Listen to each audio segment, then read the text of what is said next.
Hello and welcome, dear viewers, to another exciting episode of the Ghana Agenda. I'm your host, Alfred Amuzu, and today we have an important topic to discuss. Our topic is the need to reimagine the mineral resources, or Ghana's mineral resources, the need to imagine Ghana's mineral resources. We are discussing this topic at the back as we have in the backdrop the negotiations or the lease agreement we've just gone into with a company to mine lithium in Ghana. We want to broaden the conversation. We just don't want to talk about the lithium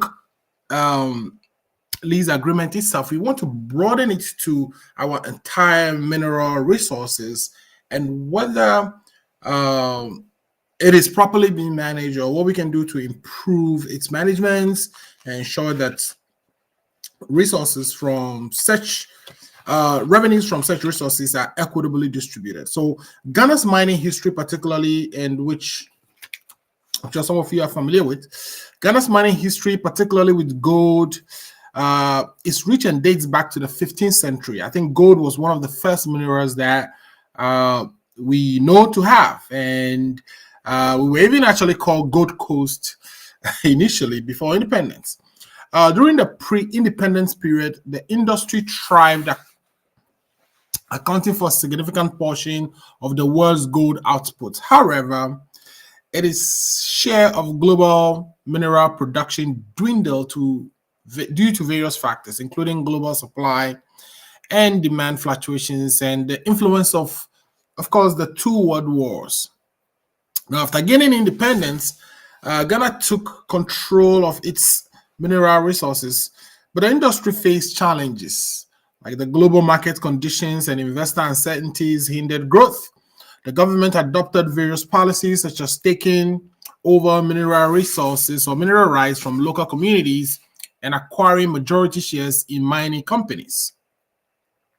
Statutes like the Mineral Act of 1962, Acts 126, were enacted to regulate the sector. Now, during this time, the government also stepped in to acquire assets from mining companies to protect employment and access foreign currency generated by the mines. The goal was to maximize government revenue, control resources, and generate employment opportunities for the citizens. Now, despite these efforts, the mining sector faced numerous challenges, including the high taxes. Today, we are charging at least, I believe, 35% income tax on mining revenues. So that has been, and then we also have the VAT, we have the NIH levies, etc., etc. So it's a heavily taxed area. Now, these obstacles led to stagnation in the industry with little investment and decline production, especially in gold. And as we move forward, it is crucial for Ghana to rethink its approach to mineral resources. We need to find innovative solutions to address the challenges that we face. Now, I want you to join me in this episode as we explore the possibilities and discuss how Ghana can reimagine its mineral resources to ensure brighter future for our nation. I will be joined by one of my good friends who's already in the studio, Mr. RSM. He's going to introduce himself. If we are lucky, I think Ato Kwamina Daso is also likely to join us. We'll be joined by Paul Disosu of the NDC Massachusetts branch, and also Afa Amaya, who is the director of director of communications? So, I keep forgetting his position, but he has a very high position in the NPP in the United States. He will also be joining us. Let's take a quick break. When we get back, I will bring RSM so we can start the conversation. We'll be right back.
All right, welcome back. Yeah, as I was saying, we have these rich resources in our country, Ghana, and it's something we have taken advantage of over the years. But are we actually getting the benefits out of that? Is it helping us develop the way we are supposed to? Imagine, we have gold, we have magazine, we have lithium, we have oil, we have so much that normally would make an average country very wealthy. So why are we not wealthy is the question we want to ask. And what can we do? How do we reimagine the management of our mineral resources especially, to develop our country? Let me bring in RSM. RSM, welcome to the show. I don't know if you can hear me. Can you hear me, RSM? RSM, can you hear me? Yeah, loud and clear. Great. So, RSM, I call you RSM. Yes, I call you RSM. Some people don't know what that means. Maybe you can help us get to know you. This is your first time on the show, so introduce yourself so the listeners, viewers who are watching you across the world. Sorry, I'm belching. I've been drinking some water prior to. Yeah. Go ahead. Dr. Amuzu, my name is Wisdom. Yep. I'm a teacher for years. I've also been a labor relations practitioner. I've worked with the Ghana National Association of Teachers in Ghana. I am currently a teacher in a high school where I teach French. I'm based in South Carolina in Greenville. That's me. Thank you. I me by friends who called me for the so many attempts I made to become a leader that never materialized. So he said, well, if I had become a leader by now, that would have been my title, being like a headmaster, having soldiers under me and acting in that position. So gave me the title RSM. So that was how I came by the name RSM. But I came from a traditional ex-serviceman. My dad and the younger brother and my dad's elder brother, World War veteran. So it's something in our house. Thank you. All right. Great. Let's bring in Paul Disoso as well. Paul, Let me see. Paul Disosu, welcome to the show. You don't need no introduction. It looks like you have a big pool behind you. When we finish, we are going to join you so we can swim. I mean, on a beautiful Saturday like this where the weather is great.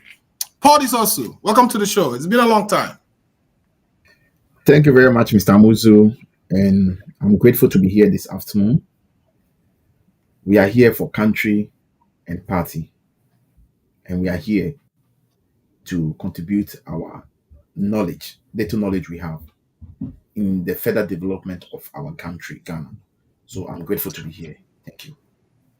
Awesome, awesome, awesome, awesome. We are here for country, and we would make our little contributions this way, to kind of help establish, I think, better processes to manage our resources. For me, this week, as I was thinking about topics, Polisosu, I thought about the lithium agreement that we've reached. I haven't seen it. I don't know if you've seen it. For whatever reason, it's so hard to find such informations. I mean, I went to the Mineral Regulations website. I went to the Ministry of Lands. I went everywhere. I couldn't find this document. I know if I had reached out to my NDC connections, probably they might have. Have you seen the agreement yourself? The lithium agreement? Not yet, but I mean, we are going to depend upon the little information we've gathered from the media, from the sources, to maybe contribute much on it. The agreement, I don't know how it is that it's not in the public domain, but it is in the public domain. I've not gotten hold of it yet, so we'll wait to see. Okay, I want to kind of give a little let me give a little background on what the discussions will be about, because we aren't going to focus too much on the lithium itself. We want to look at the mineral resources as a whole. So let's delve into the fascinating differences between mineral rights ownership between, say, Ghana and the United States, for instance. Because we live in the United States, I want to make sure I kind of discuss how this is done in the United States, right, in comparison to how it's done in Ghana, and see whether there are lessons we can learn from these two different countries and different approaches. Your internet is really bad. I don't know if it's from my end. Your internet, you are breaking very bad. Really? Am I breaking to you, RSM? Same problem. Am I getting? Am I calling or I'm breaking? Is dropping in. It's fluctuating. So if you can restart, you have it's very bad. Okay, that's not a good thing. Okay, let me finish this segment. I'll figure it out. But I'm seeing myself clearly here. There's no delay in my video at all. Anyway, so what I was saying is that I wanted to look at, not necessarily the lithium agreement, but look at generally the differences between, how we treat mineral rights in a place like the United States, where we live, in comparison to Ghana. And in many other countries, including Ghana, the ground mineral rights are owned by the states, right? If you look at, I believe it's Act 703, which is the mineral, I have it here somewhere. Yeah, the Minerals and Mining Act.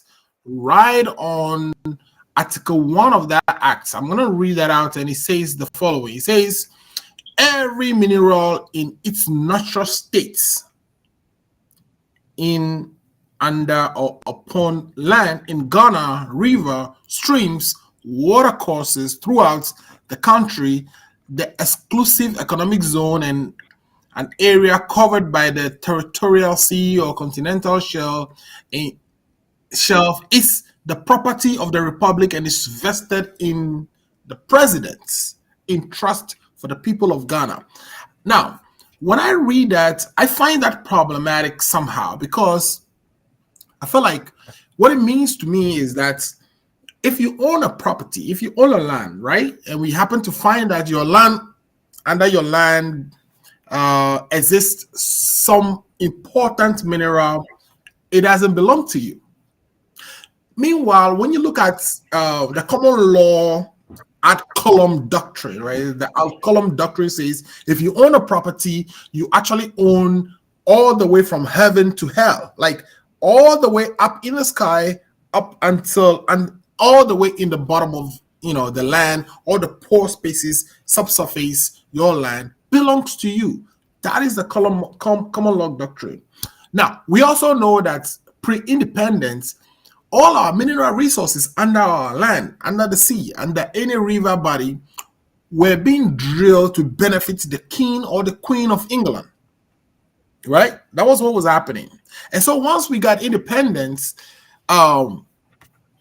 this mineral resources, which were being drilled to support the king or the queen, of course, got switched to now be used to support the government in power. Okay? Now, in the United States, that is not the case. In the US, for instance, if you own a land, chances are you own the minerals under the land. Mostly you should. But when you look at the conveying document, the document that conveys that land to you, that document should tell you clearly whether the land or the surface also comes with everything underneath. There are times that, or in the US, it's possible that land ownership is, we call it, is divisible, which means that we separate the surface from anything under the surface, and so that the minerals under the surface can be divided and sold to people. So you can see somebody owning so much land, all right, the surface of that land, and that person would have sold the mineral rights under the land to people or the companies in order to kind of explore. So the ownership of mineral rights in the United States lies with the owner of the property, unless that piece has been severed and sold out separately. So when you're looking at your conveying document, you need to kind of check to see whether the land you are buying actually has the rights for everything on subsurface and everything on the surface itself. Now, the subsurface mineral, the mineral subsurface is dominant to the surface itself. So, for instance, if you have a land, and I own the mineral under the land, and you own the surface, I can always enter the surface and disturb the surface anyhow I want in order to get access to the mineral. However, the disturbance of the surface may attract some compensation to the owner of the surface, because if he's doing farming on the surface and you come to kind of drill, you are displacing him and you have to pay for him.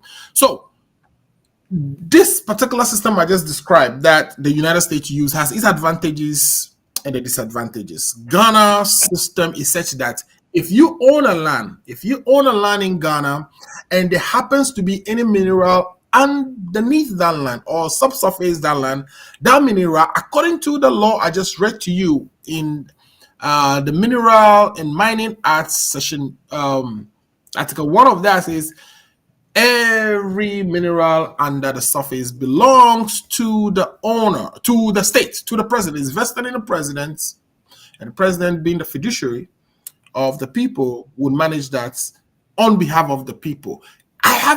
I don't know if that is problematic, but from my standpoint, I think we've had these minerals for a very long time. We've had gold, we had magazine. Imagine all the minerals we've had. We've exploited them for so many years.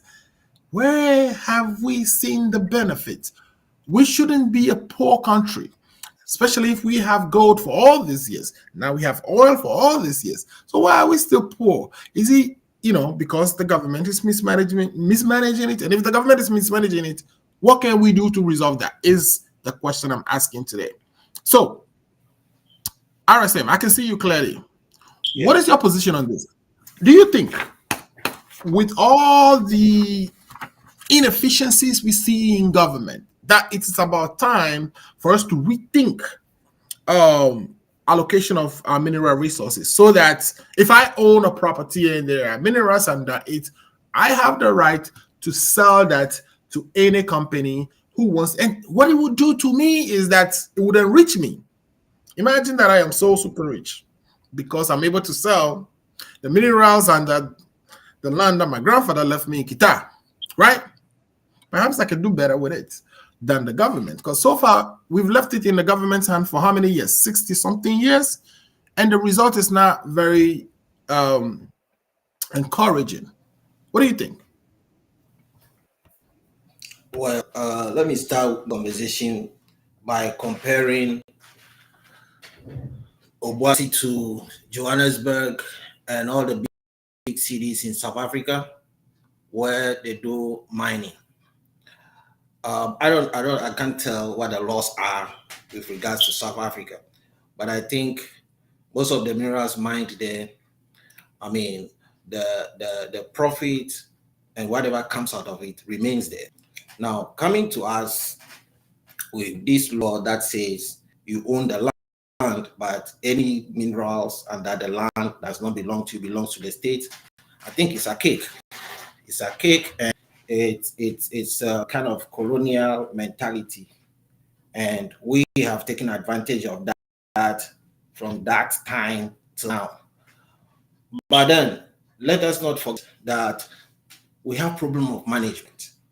Besides problem of management, we also have the problem of, marshalling resources to go into tapping into whatever will be there under the land. So that is why it makes it look like the sole responsibility of who takes care of what is under the land is the state. But time has changed, and we need to really look at this law and make sure that whoever the land belongs to owns the resources there. But looking at our situation, even if you say the law says this, so this is what we should do, the state should take over whatever is there, it makes sense. But if you say the individual should be the one, you leave it to the individual, it will turn out to be like doing galamsey that will at the end destroy the government. So No, well, good observation though, but of course, what it is that you see, the chiefs, the traditional leaders, were actually the owners of most of the land, right? And big and families. So and same is in the United States, where families or people actually bought lands, and then it's somehow perhaps discovered that there are minerals under those lands. Now, the person has now the option to, if they have the resources to mine it themselves, they can mine it. A lot of this will kind of what usually results from, where individuals own this mineral rights is that, or properties with minerals is that there are conflicts. Now people fight over the lands because, of course, now we have some minerals under the land that needed to be extracted, right?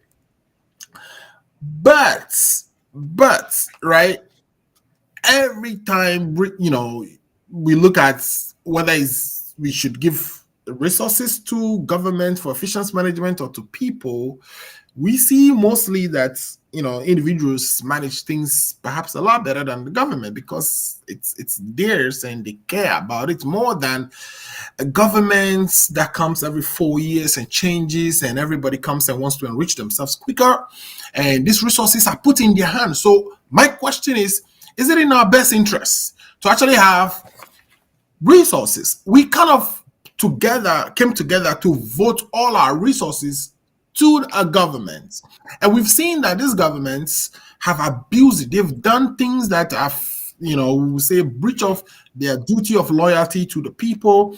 They decided to form a JAPA. A lot of people still don't know that a JAPA actually exists. We think that the president says, oh, we are going to forget about JAPA. But if you go into the Mineral Investment Fund, right, MIF, if you go to MIF's financial statement, which I'm going to show today, you will see that a JAPA is a company that we are spending money on, right? A JAPA Limited. So, the questions get to ask, or the question I'm asking is, whether it makes sense for us to continue to entrust these resources together as a collective pool in the hands of people with temporary mentality, because you might think government should definitely have the interest of the in Dubai. It happens where the government actually have the interest of the people in heart. It's a long-term government. It's not a government that changes every 4 years, so there's no need to raise campaign funding. But I think the kind of government we kind of Paul would come in, but what I was trying to say is that I have not taken a position of or there. I am looking at. I'm ambivalent. You see, I wanted to look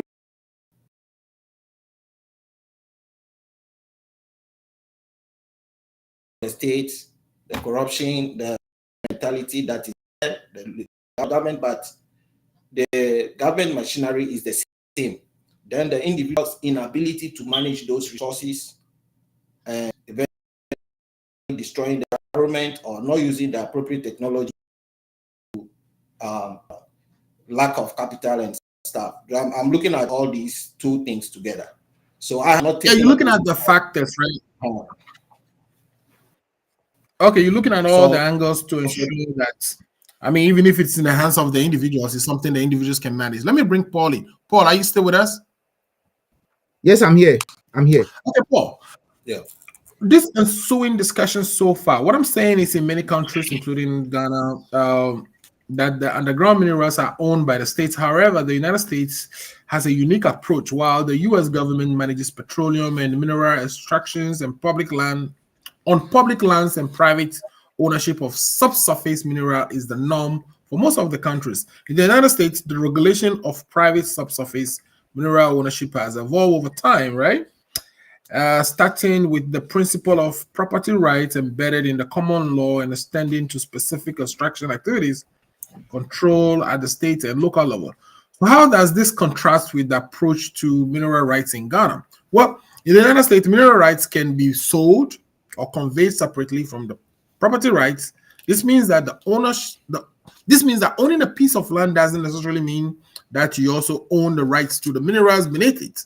This separation of rights can be a bit surprising to many property owners who may not fully understand mineral rights. In Ghana, however, mineral rights are typically owned by the state. The state grants licenses and concessions to the mining companies to explore and extract mineral rights. This approach ensures that the state has control over its valuable mineral resources and can benefit from the revenue generated by mining activities. In the United States, a property owner might be surprised to find out that someone else owns the mineral, because we divide these things in the US and sell them.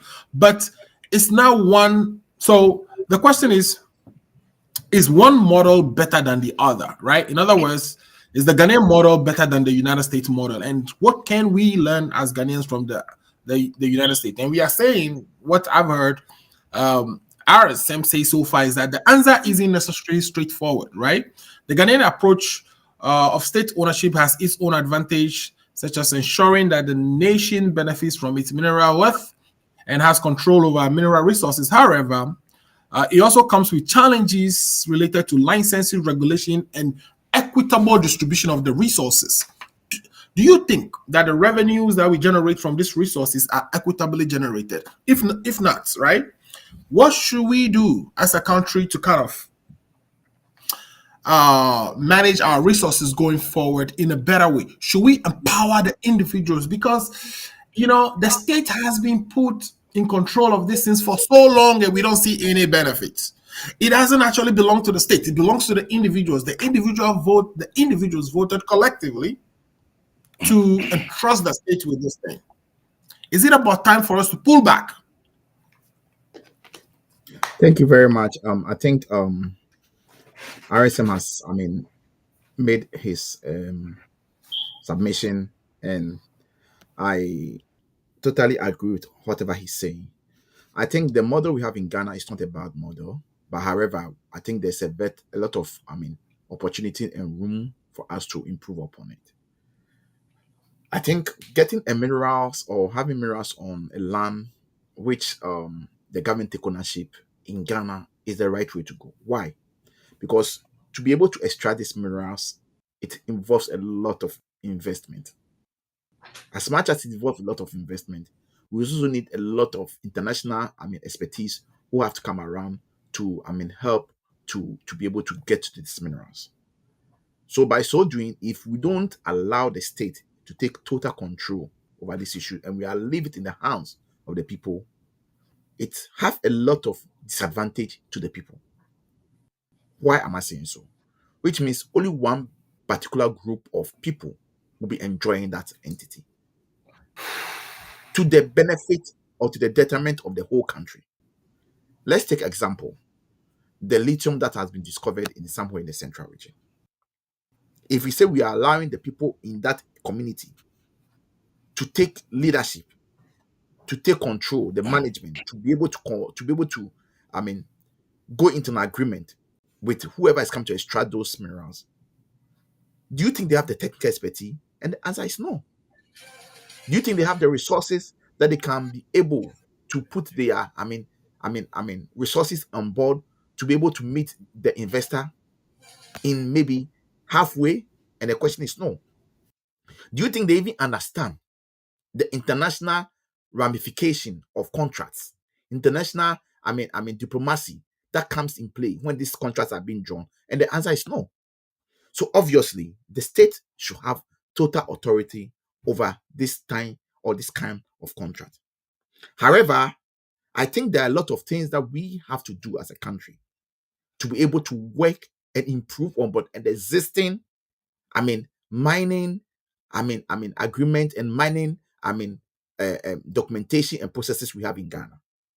The only thing that I think I would say is that it has come to a level whereby all governments, including the NDC, NPP, need to understand that when we discover minerals, okay, from a particular area, we need to be able to inculcate during the agreement to make sure that at least if the government is going to take X amount of percentage, out of this X amount of percentage, it is true that that revenue need to be used to develop the whole country. But at least priority should be given to that community that that mineral is being extracted from. Example, let's take Obuasi.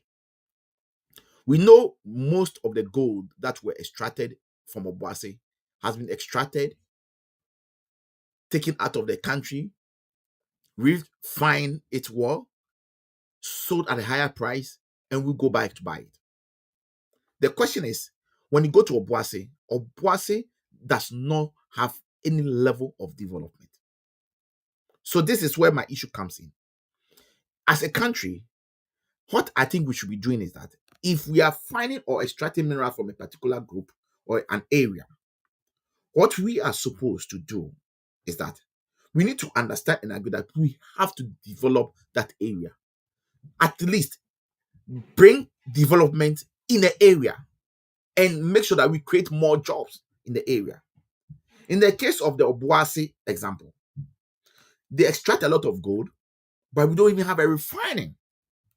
That is why the next NDC government, His Excellency John Dramani Mahama, is promising us that one of his target aim is they will try to build refining factories in cocoa growing areas. Because Mr. Amos, you understand that we are the second largest, producer of cocoa in the world. When the first until Cote d'Ivoire took over. First until Cote d'Ivoire took over. But I'm saying we are the second. When we produce this cocoa, we send the raw beans out to the country.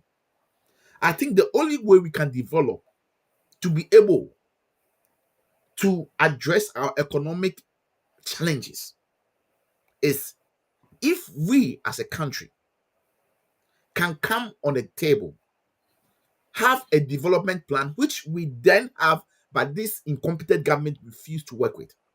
If we can all agree, all stakeholders, the clergy, the Islamic committee, the traditional leaders, the stakeholders, the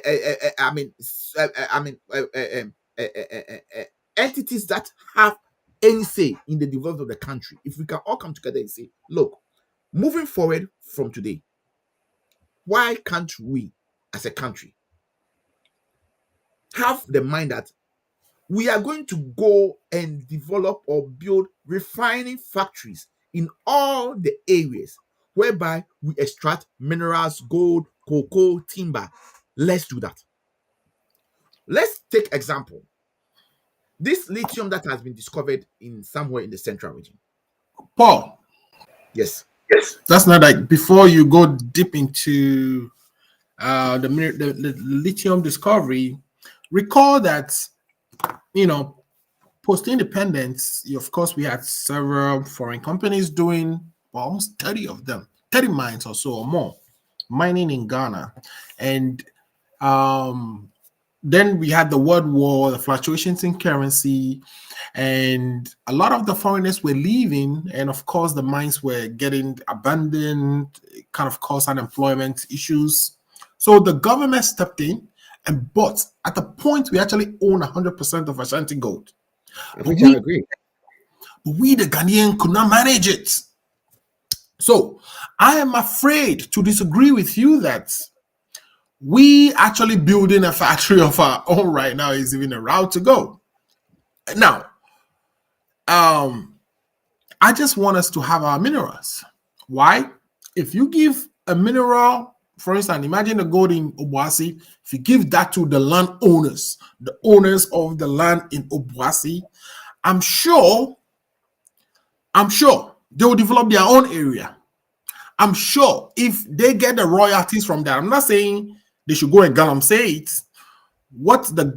And I'm not saying remove the government from the process completely. In the United States, what happens is, for instance, if you go to all these other places, Texas, North Dakota, all these other places that have oil deposits, what they do is they do what we call pooling and unitization, which means if I have, let's say, 3 or 5 acres of land with gas on it, somebody else have 200 acres, and it would be a waste for each of us to just extract our own minerals without on our own. Of course, it might not even be beneficial. But so what the government does is they pool it, where they say you can only mine over a land of 640 acres. When they do that, me and you will join together and sell perhaps our rights under that land to a foreign company or a company that is capable of mining it. We also joined by Tokomina Danso, and that company would pay us royalties, and out of those royalties, I'm saying at least it enriches us. And if we can take care of our people, then we have a problem. But the government so far hasn't shown that they are better custodians. So why don't we try something else? Is my argument. Go ahead. I still disagree with you. And why am I saying so? Look, Ghana has a very good, mining, laws in our books. What I am saying is that we need to do better. Let's go back on the drawing board. Let's look at the document. Let's see where we are lacking. And where we are lacking, in my view, is wherever or in which community that the mining or is being done, we need to make sure that it is stated in that document that X amount of the percentage of the royalty that is coming will be used to develop the area, to create jobs in the area. That's number one issue I'm trying to, discuss this afternoon. Number two, I am also saying that let's also make sure that we build factories, we build refining factories whereby most of these minerals will find it our own, which we are capable of doing. We can do that. Look, if the government comes and say PP, private partnership, agreement, the government is putting maybe 50% of the investment. They are looking for private people to bring 50%. And if this factory, we are going to build a gold refining factory, it's going to cost us $100 million. Don't you think we have investment, or people in Ghana will be ready to invest their money to build this factory? You wrote. Let me ask. No, hold on. You spoke about name for me a single factory that we Ghana built and properly managed. One. That is why I'm Give me coming to. one. That's coming to. You spoke about management, Okay. and you said we have issues with management. Yes, I agree with you. Management is a big issue in Ghana. That is why we are seeing the inefficiency, the incompetency, the lack of, aimless and then visionless in this current government. And it has been an issue in Ghana, and I'm not going to run away from it. But Mr. Amuzo, you and I understand that the world has gone to a place whereby we are seeing development. For me, I've been a corporate world for a long time. And what we do, management, is you are given or set a target. You are given milestones. Mr. Amuzo, I am putting you in charge of this refining. This refining, I invested $10 billion in this refining. I'm giving you the next 2 years. I want you to turn over this 10 million and be giving me 15 million. Out of this 15 million, if you're able to turn it over, 1 million is going to be for you and your staffs. Concrete milestones. Let's have scorecard whereby people will be checked every 6 months. Let's get onto the board. Let's see, are we meeting our requirement? If not, what is it that we are lacking that we are not able to meet the requirement? Let's fix it. But we have issues with management. But Mr. Amuzo, we cannot say because of that, because there are issues, we will remain the same. And no, I'm challenging you on these things because I feel like if it is your personal property, if it is your land that has the gold underneath, I think you would demand these things. But when you leave it to, let's say, somebody who has no stake in it, he just got voted because he's MPP or NDC and he's in charge. He doesn't have the same, need to demand the things you are saying. That is what we've done it for 60 how many years. I am telling you that. So it's my point. That when you are about to extract or discover minerals, okay, it is not an easy investment. The people in the community will not be able to meet the. Now, I'm not asking the people to do it. I'm saying the people have the mineral rights which they sell to the developer. So the developer comes and does the exploration and all that stuff. The developer is going to come. He has to go through the rules, the laws, international agreement, regulations, laws in our country. And this I am saying that the local indigenous cannot have the manpower to be able to meet this requirement. So in that sense, what manpower does the local owner need? Let's take example, the lithium that has been just been discovered in somewhere in central region. Okay. Yes. Number one, the lithium agreement. How many people in that community even understand or know what that lithium can be used for? What are the lawyers doing? Number two, isn't that what the lawyers are for? Number two, what is the probability that the people in that community even understand contract laws, simple contract? But I guess. Do you know how? You are not a doctor when you survive. I'm saying that this is why we have the experts, right? The fact that you own the thing doesn't mean you definitely need to understand every nuance of the law that governs. If you are saying we should go according to what you are saying, look, they can go and hire experts. The experts will take advantage of them. The experts will rather cheat the people, extract money from them in unreasonable manner. That is why. But we are not removing the government completely, right? The government is the regulator. The regulator has a position still. I am worried that the regulator itself, right, is the owner of the resources. That is my problem. My problem is now with, I want the government to be involved and regulate this process. However, the courts should be involved, the lawyers should be involved and negotiate all this. But the ultimate benefit, I believe, should go to the owners. That's what I'm saying. I agree with you. That's what I'm saying. That let you learn, and then I would, as it is, can be worked upon. And I am saying that maybe we all have to come into an agreement and as a country moving forward, if a mineral is discovered on your land, we should all agree that in that community, the priority of the government or whoever is in charge should make sure that we develop that community. It is very. I think it should be given to the owner, the people of the community. I disagree, because when you do that, this is your mineral. This is your mineral. We would, we would allow you to contract with it but we will help you regulate that, would help you with that aspect of the contracting and the exploration and all the stuff. We'll help you with that. But the ultimate benefit, the royalties that come out of that, should be something that accrues to you directly. We can tax that if you want to. We cannot do when that happens. When we do that, right, we're going to bring chaos. When that happens, I believe it will be hard for you to say Obuasi is not developed. Why wouldn't Obuasi be developed? I mean, come on, isn't it shameful that after all these years, I mean, what I'm suggesting is likely to find the laws and rules and regulations around this minerals contract, this discovery of minerals in various regions, various land. We need to look at it again. That is what it is. Giving it to the people, indigenous to handle, they are not in the capacity to do that. They can't do that because they don't have the technical know-how, they don't have the financial resources, they don't have the economic, expertise to be able to manage such a thing. That's what I'm saying. Well, I don't know what technical know-how you expect of the owners to have. How many people in Central region where they've discovered the lithium? How many people understand even what is lithium?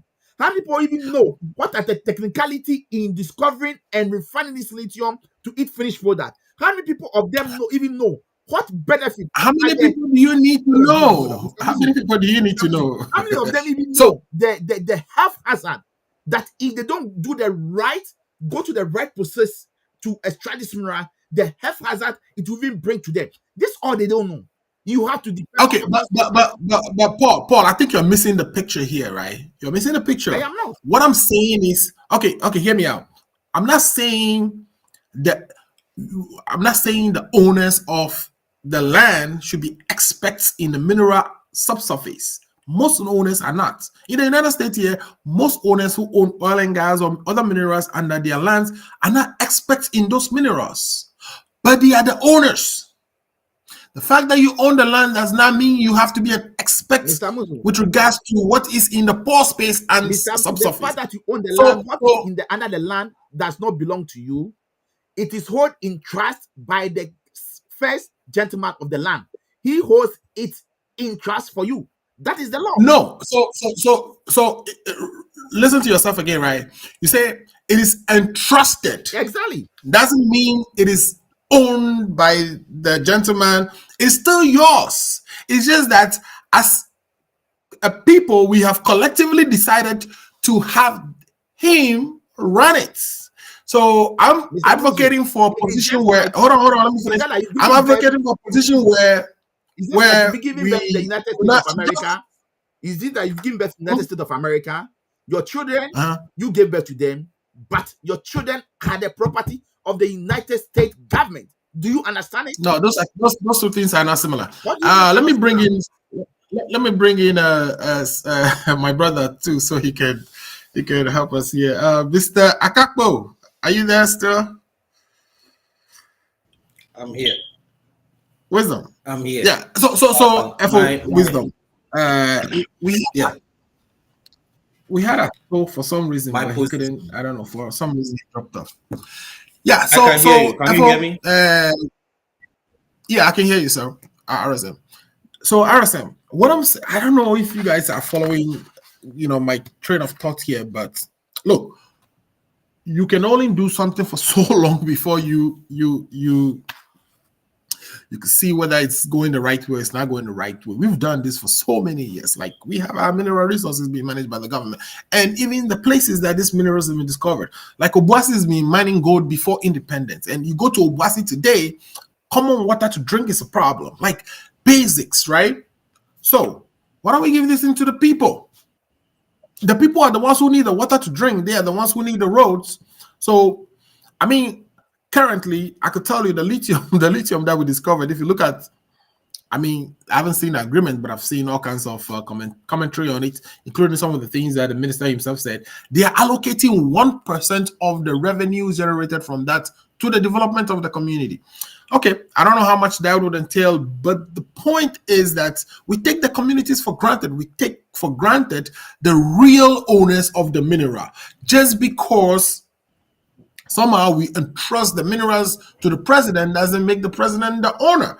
The people are still the owner. The president is supposed to manage it on behalf of the people. Isn't it about time for us to take it from the president and have the people do their own thing? We would have the same regulations in place, regulations and regulations targeting how these agreements are drawn to the benefit of the people. We still have those, right?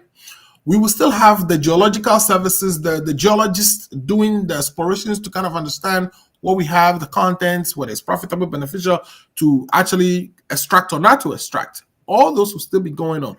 But the bottom line goes to the people, is my argument. Is your mind change, or are you still? I have the position of both parties should play a role. Looking at our, system. If you entrust these mineral resources, exploitation of these resources into the hands of the people, they may mess it up. So there should be a government contribution along the line. So what do you mean mess it up? Have they messed it up in the United States? It hasn't been messed up. Are the United States people, are they like human beings? Are they superhuman beings compared to Ghanaians? Are the United States citizens? They have all the structures that will work. They have all the structures that will work. If you go to the community, you tell the chief that, look, this lithium is discovered in your village. We are ready to do this. We'll give you this. We'll give you that. You want to go this way? The chief will readily agree. You tell something to the community, and then they will agree. But in the United States, before something like this is done, you bring in experts, lawyers, investors, everybody will sit on the table. You draw your plans, you come out with something concrete, and everybody knows what is going on. Our people, you just talk to them, and that is it. The 60s, when oil was discovered in Nigeria, when BP, British Petroleum, and others, Shell, they went there. If you look at the narration, they just organized a party for the local people, gave them drinks to drink, they played drums. Overnight, they were happy, and that was it. And up to date, these resources, the crude oil is still in the hands of these guys. You bring this thing to Ghana. Now, the problem we have is that, like you said, governments come and go. Though the state machinery is the same thing, everybody is what I can get from these resources. The whole thing is complex. If you leave it to the people, they will mess it. Leave it to government, they will mess it. So the two parties should work together for the mutual benefit of each other. But if you want to, but we haven't left it to the people. We have not left it to the people at any point in history where they messed it up. Like, for instance, I'm sure you have lands that you farm on. Did you mess them up? Did you sell it to the Chinese to come and do whatever they want to do on it? You manage it. You do your thing and you are profitable with it. Like, imagine McDan, who actually started domestic flights. Is McDan messing his domestic flight up? Imagine the individual Ghanaians entrepreneurs who've done things, right? Some of them who are actually buying concessions inshore, like, what do you call it? There are companies that are Ghanaian companies that are actually drilling oil in Ghana. Now, you spoke about pooling and unitization of resources correct for exploration and exploitation, and that is how the government. Why wouldn't our farmers have this knowledge? Wouldn't they have pulled together? Wouldn't they have pulled their resources together and bring the pooling and unitization has to be a law. It's not the individual. So I'm saying I'm not removing the government from the process completely. The government is the regulator. So you have to have the role of the regulator. But when the regulator becomes the owner at the same time, I feel like this is where the issue is. The benefit doesn't reach the people themselves. What do I mean by that? In the United States, the states that have this mineral resources deposit, like you go to Texas, it's Texas that would pass a pooling unitization law that says that, depending on your land, we are going to either bring into a spacing unit where an extraction or development will occur in, And as long as there's a development going on in there, you cannot defease, you can't separate that land from that pool. So the pooling and unitization is something that's needed to be done by the government on behalf of the people. We still want the government to help the people. We are not saying give the resources to the people and the government washes its hands and goes away. No, that's not what we are saying. Because it goes to the benefit of the government too. The government can tax it and get revenues from that. So the government has to ensure that, the citizens are being protected in whatever deals they go into. That is what happens in the United States. But when you leave it to Akufo-Addo or to Bahama, I'm saying that, first of all, that is too much to look. That's too much power to give to one individual, to one office. Imagine that every land that is not owned, like for instance, if you go to the seas, right, the higher seas, as long as the land beneath the sea or the sea portion of the sea that belongs to the country, Ghana as a country, not individuals, has ownership of that, and they can do all kinds of drilling they want. The government can. All other state lands that the government have, resources and that the government can, but the ones that belong to the individual. I'm saying this because we have something we call Voltane Basin. The Voltane Basin is oil and gas that is onshore in Ghana that we have not started drilling yet. We are going to start drilling that. But what that means is that the government can take that land from you, even if you have a house or a farm on it, and displace you and start drilling operations on it.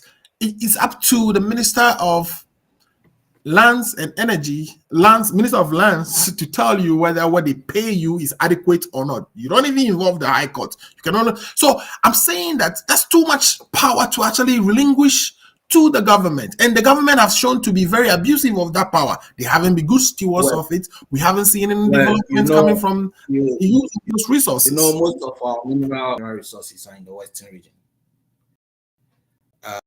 We have a lot of resources in the Western region, and apart from this underground, we also have resources on the land, like the farms, the cocoa farms and stuff. Now, the wisdom in the law that says resources underground, mineral resources belong to the state, is for government to harness development and make sure everybody is at the from it equally. But if we are saying this that maybe we should take it or we should give it to the owners, then the people of the Western region will also say, okay, it's part of the land belongs, you are mining here. We want to take it, we want this thing back to us. Then it goes on like that. So every community where we have resources underground that is already being mined, the people may want to say, okay, it belongs to us. We want to have it for ourselves. Now, in areas where we do not have resources underground, what happens to them? Those communities, what happens to those communities? You see, this is where the thing... But I can answer that quickly. That's why the government should tax it. Currently, the government is taxing mineral, like revenues from mineral mines and etc., 35%. And all those tax revenues would be what assists the government to develop the areas where, of course, those minerals are not discovered themselves. So look, it works. This system works in other states, but what it does is that, right, it makes powerful entrepreneurs. It makes powerful individuals. In Ghana today, there are no powerful people to challenge the government. Whatever the government says goes. There are none. Who are the powerful people in Ghana? Chabaun to be it's into mining. It has a lot of money. Yeah. Chabaun to be who wants to buy Manchester United. Anyway. Yeah. Yes. Was it Chelsea he wants to buy? But the thing is, even Chairman to me is nobody, right?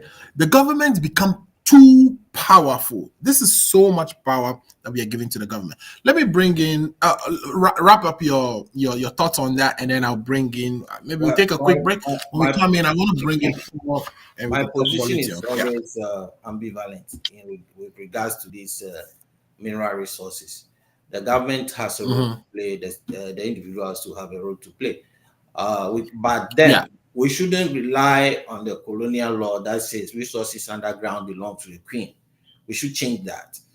There should be some level playing field between government and the community. You see, it was the same. It was the same for us in the United States, right? Because they were also under the Queen, all right? When they had their independence, they decided to say, you know what?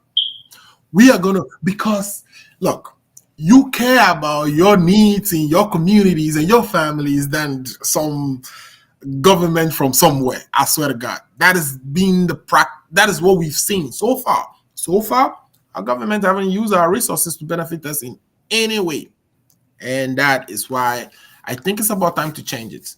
But let's take a quick break, right? If that is your last word, and then what we will do when we come back is maybe touch briefly on the lithium contract to see where that is going. But I think essentially we've done justice to. I wanted to talk about some of the benefits and the challenges that each of those approaches may bring, and then we can go into lithium. So let's take a quick break. We'll be right back.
All right, welcome back. We are continuing our discussion on the mineral resource management in Ghana.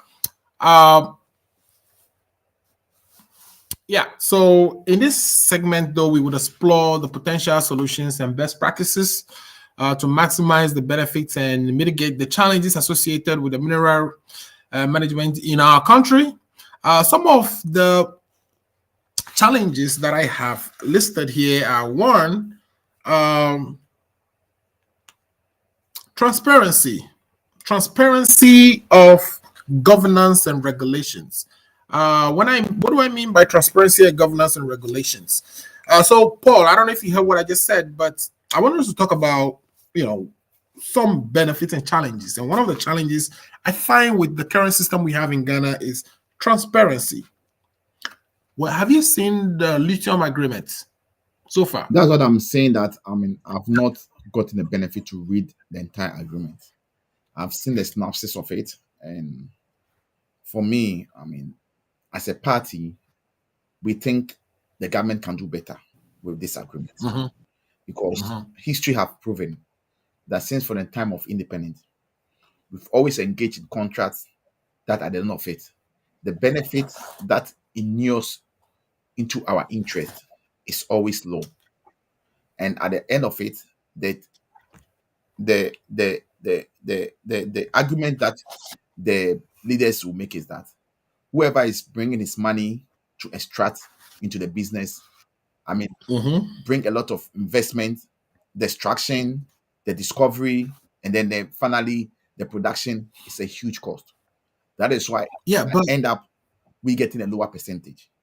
But saying that we've got into the global village whereby we have people, indigenous people in Ghana, who that money that they are demanding, that the investment that they have gone or that has gone into that project, there are people in our country who can raise that equal money.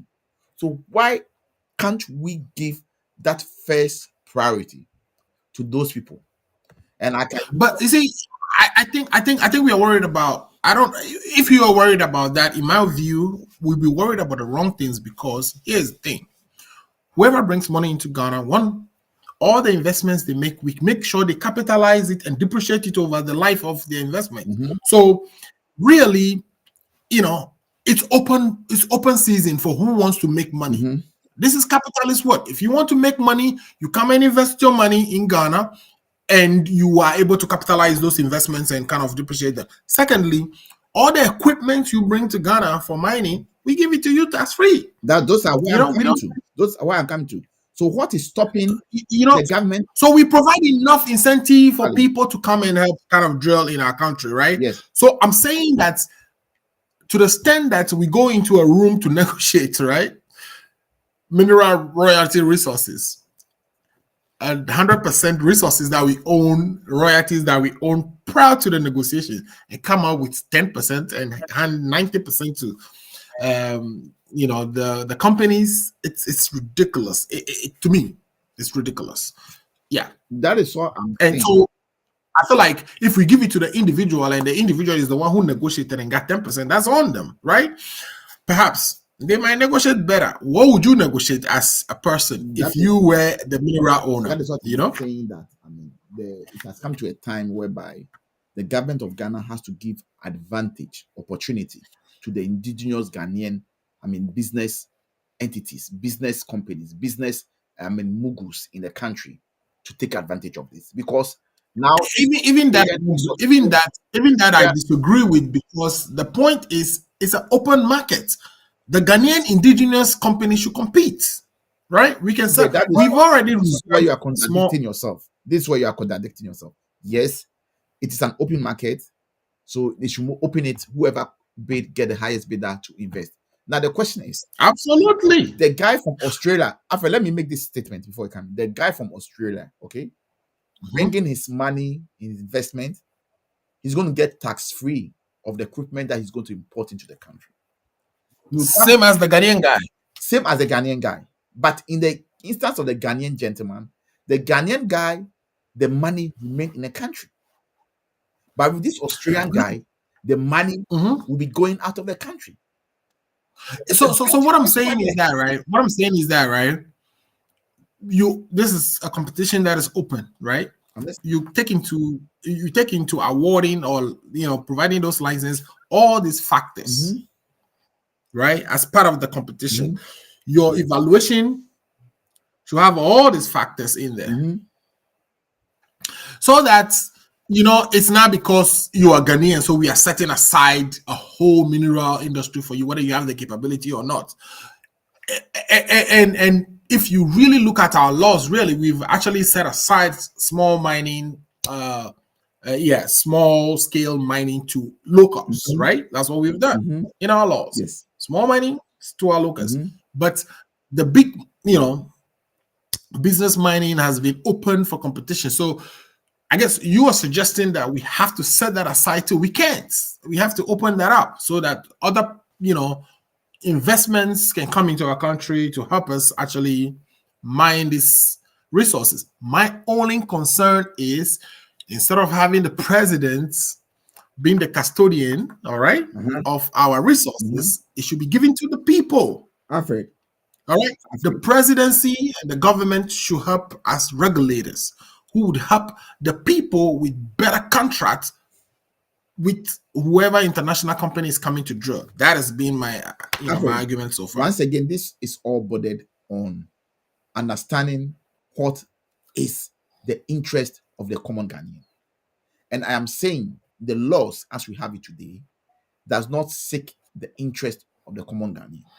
And I'm saying with the development we've got into, with the enlightenment that we've all seen, with the global village that we are in today, I think appropriate for any government, being the NPPD, being the NDC, should sit down and relook at all those contracts. That is why the NDC has taken a stand, saying that for a long time. But what are you saying? I mean, when you say that, you are saying relook at those contracts, so that what? So you can abrogate the contracts, because when you do so, abrogate the contract. We are not saying abrogate the contract. But what do you do when you relook? Whatever has happened. Moving forward, example, the lithium that has been discovered, let's do the contract. Let's make sure that we don't do the same mistakes we did with the signing of gold bauxite. That's what I'm saying. That is why the NDC has taken a stand, saying that they disagree with the current contract that this government is trying to sign with this Australian company. Why? Because we think we can benefit or we can have a better deal if the government will all allow to bring all stakeholders on board. Let's discuss this thing to the benefit of the country, not to the benefit But of any government. I think you are missing a big point. You are missing a big chunk of the points there, though, because the government is the bad actor in this case. In most of these situations, it's not like the companies who are trying to cheat us. It's our government who's cheating us. That is why I'm saying that. That's why I'm saying that. So I'm saying let's remove the government as We cannot owner. remove the government from this because we need the government. No, as owner. Remember, not as a regulator, but as owner. If you remove the government as owner, the government because they feel that they own.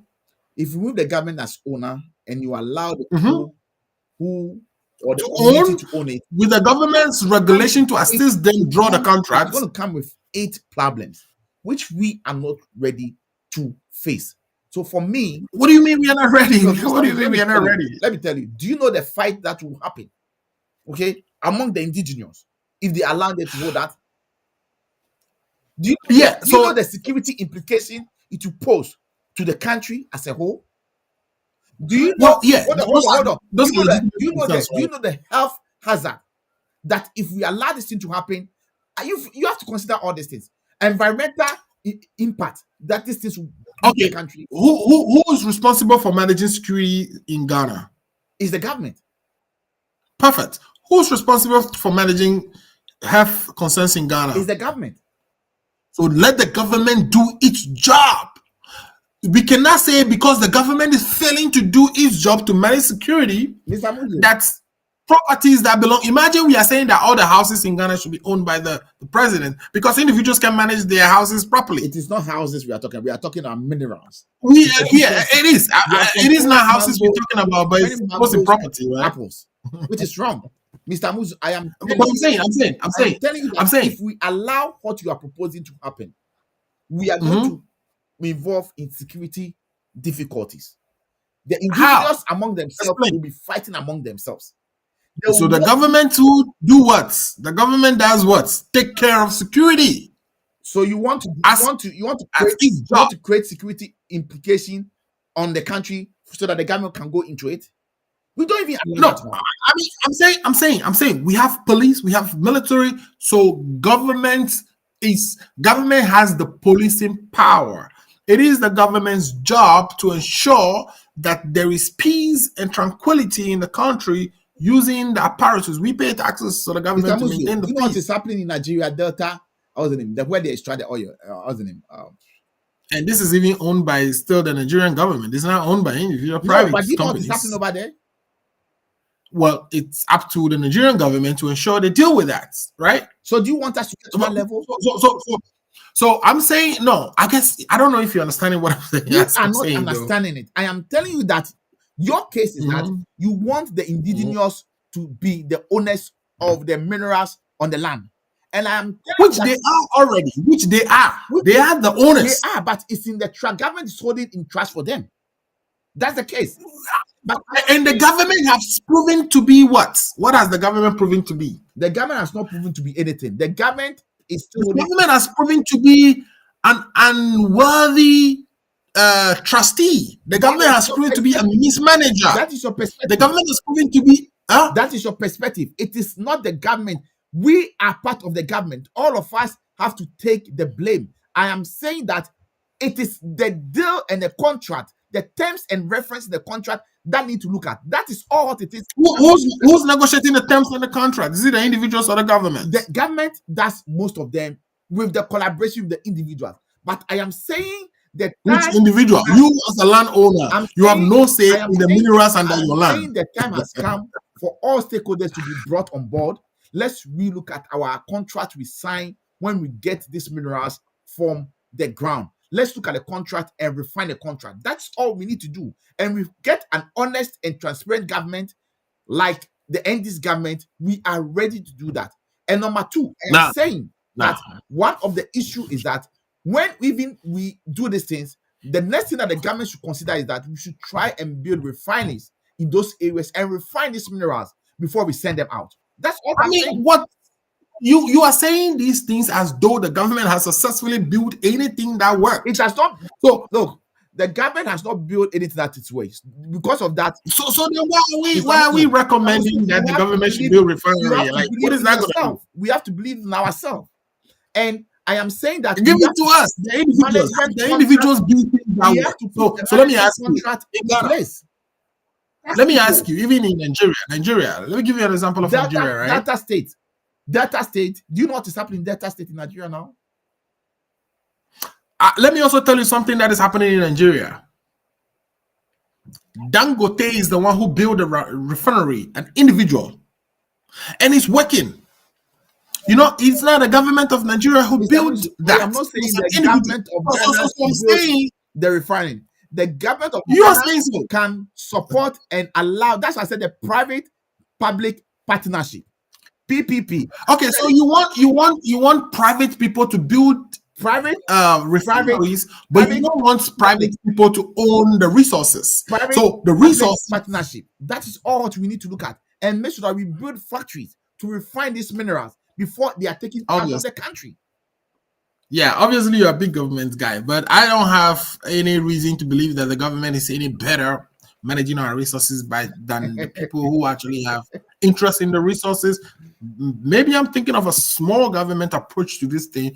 Kind of let the government do its job as a regulator. Don't forget, America attained power many years ago. Ghana's independence we've attained. We are nowhere. We are still. But they didn't do these things.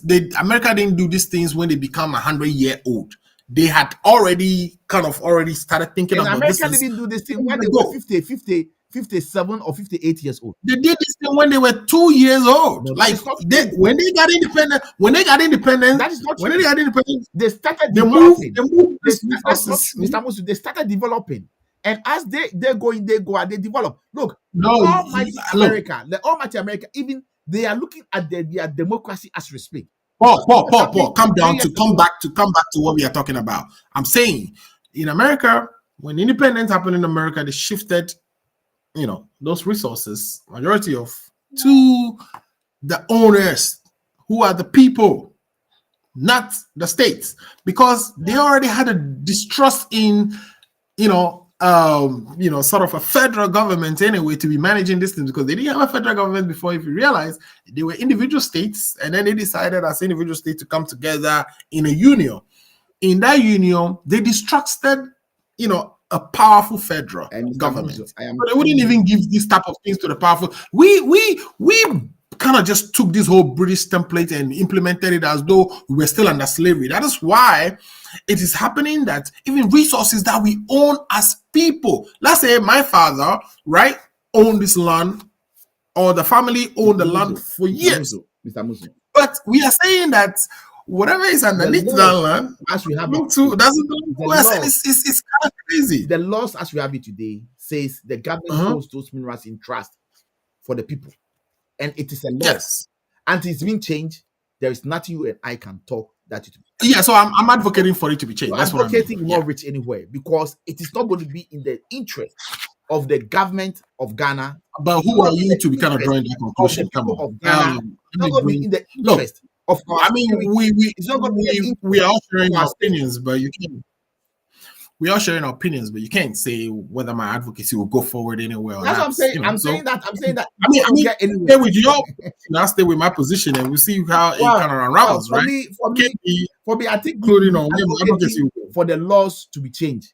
We should be advocating for us to update our laws and then add more clauses, give more percentage of the royalties to the local people to ensure that we develop the environment where those. I don't trust the government. I don't trust the government enough. I don't trust any of our government, especially with the nature of our democracy, where they come every 4 or 8 years and go. And what they've done so far, from Kwame Nkrumah all the way to today, they've all shown that, the interest of the people who actually own those resources is not, the primary concern for them. They rather use those money to, they divert the money. The issue is they have been bad managers of our resources. And it's our reason that part. And I'm saying that. And so if you're not disputing that, how do you advocate for us to give them more power over it? Advocate for that. Let's look at our laws. Let's refine our laws. Let's get people management contract to sign. Let's get them milestones. Let them give deliverables. If they're not able to meet the deliverables, we take the contract for them. You bring new people, you fire them, you bring the people in. That's what I'm saying. Okay.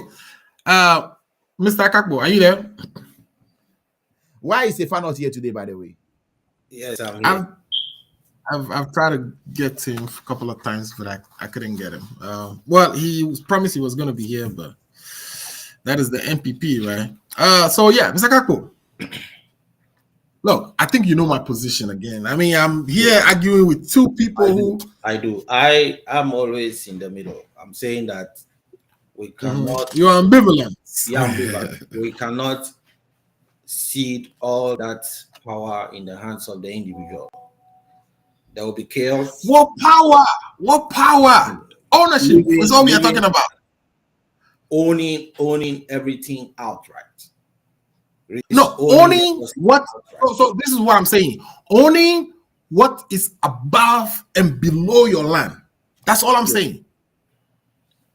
That is the law. The ad column doctrine says you own from hell to heaven of your land. But in Ghana, we say you only own the surface of the land, and everything beneath it is trusted to an irresponsible government. Our government have shown to be very responsible. Sorry, even the surface you don't own it, because if there are resources under the surface, you do. Even if there are resources under the surface, and government is coming to exploit it, they have to throw you out. Yes, they can eject you, but we are saying that the rule is that the subsurface minerals, the subsurface owner has dominance over the surface owner. So if I have minerals under your land, I can always, even in the United States, if I have minerals under your land, I can, of course, come and displace you extract that mineral. We have evolved. But then there has to be some payment towards that, and that payment has to be negotiated between you and I. It has to be negotiated between whatever payments for ejectments has to be negotiated between the municipal plan. We have evolved as a people from mining in the colonial days. We have over 150 years of mining history in Ghana, and we have gone through all this.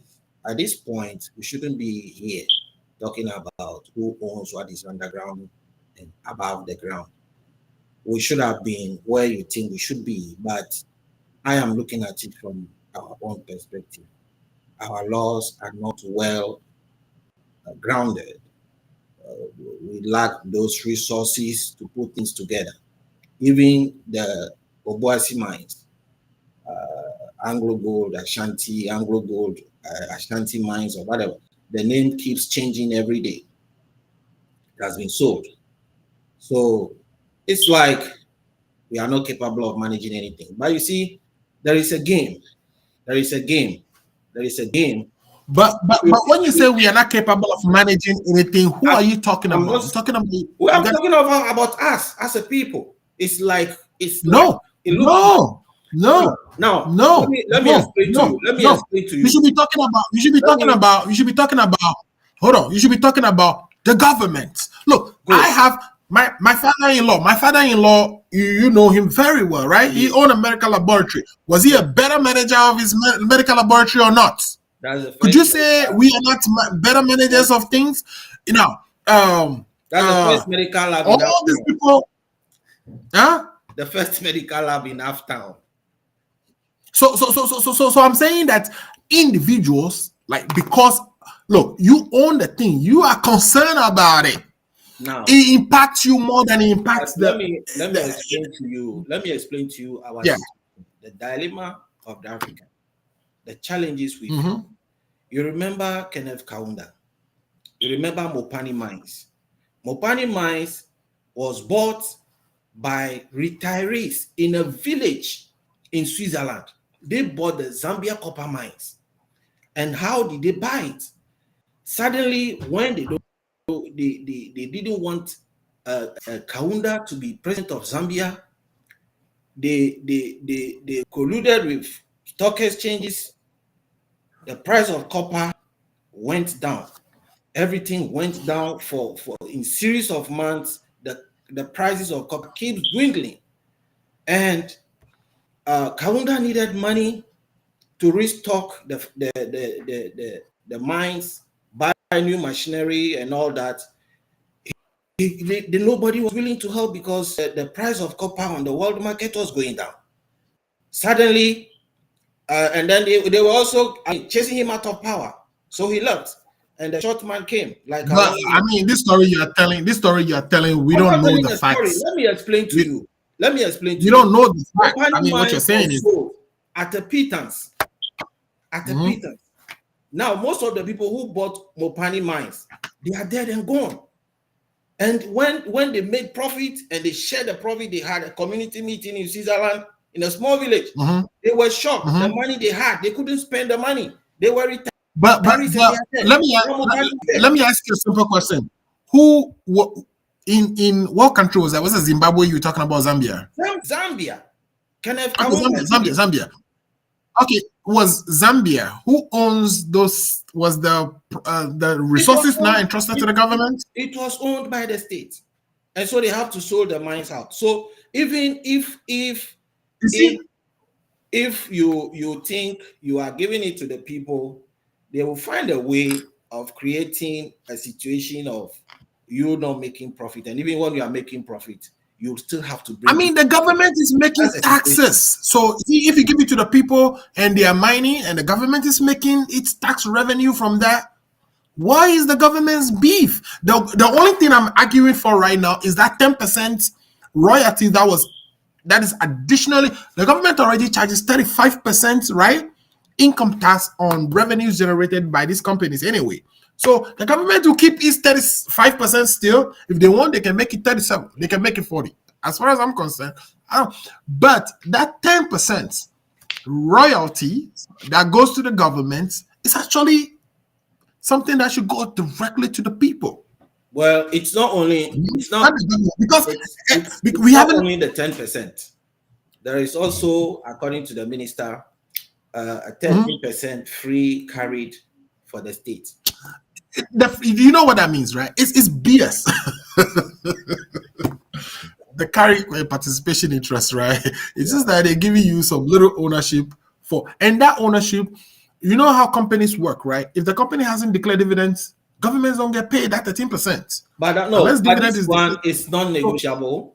It's not negotiable, not dilutable. Yeah, the carry interest is actually by law is supposed to be 10%. Now, matter of fact, it's supposed to be 10% free carry interest, meaning that the government will have at least 10% ownership of whatever venture is going into this. But I'm saying that ownership comes with dividend. It's not royalties. Whether you make money or not, whether you declare dividend or not, you have to pay royalties.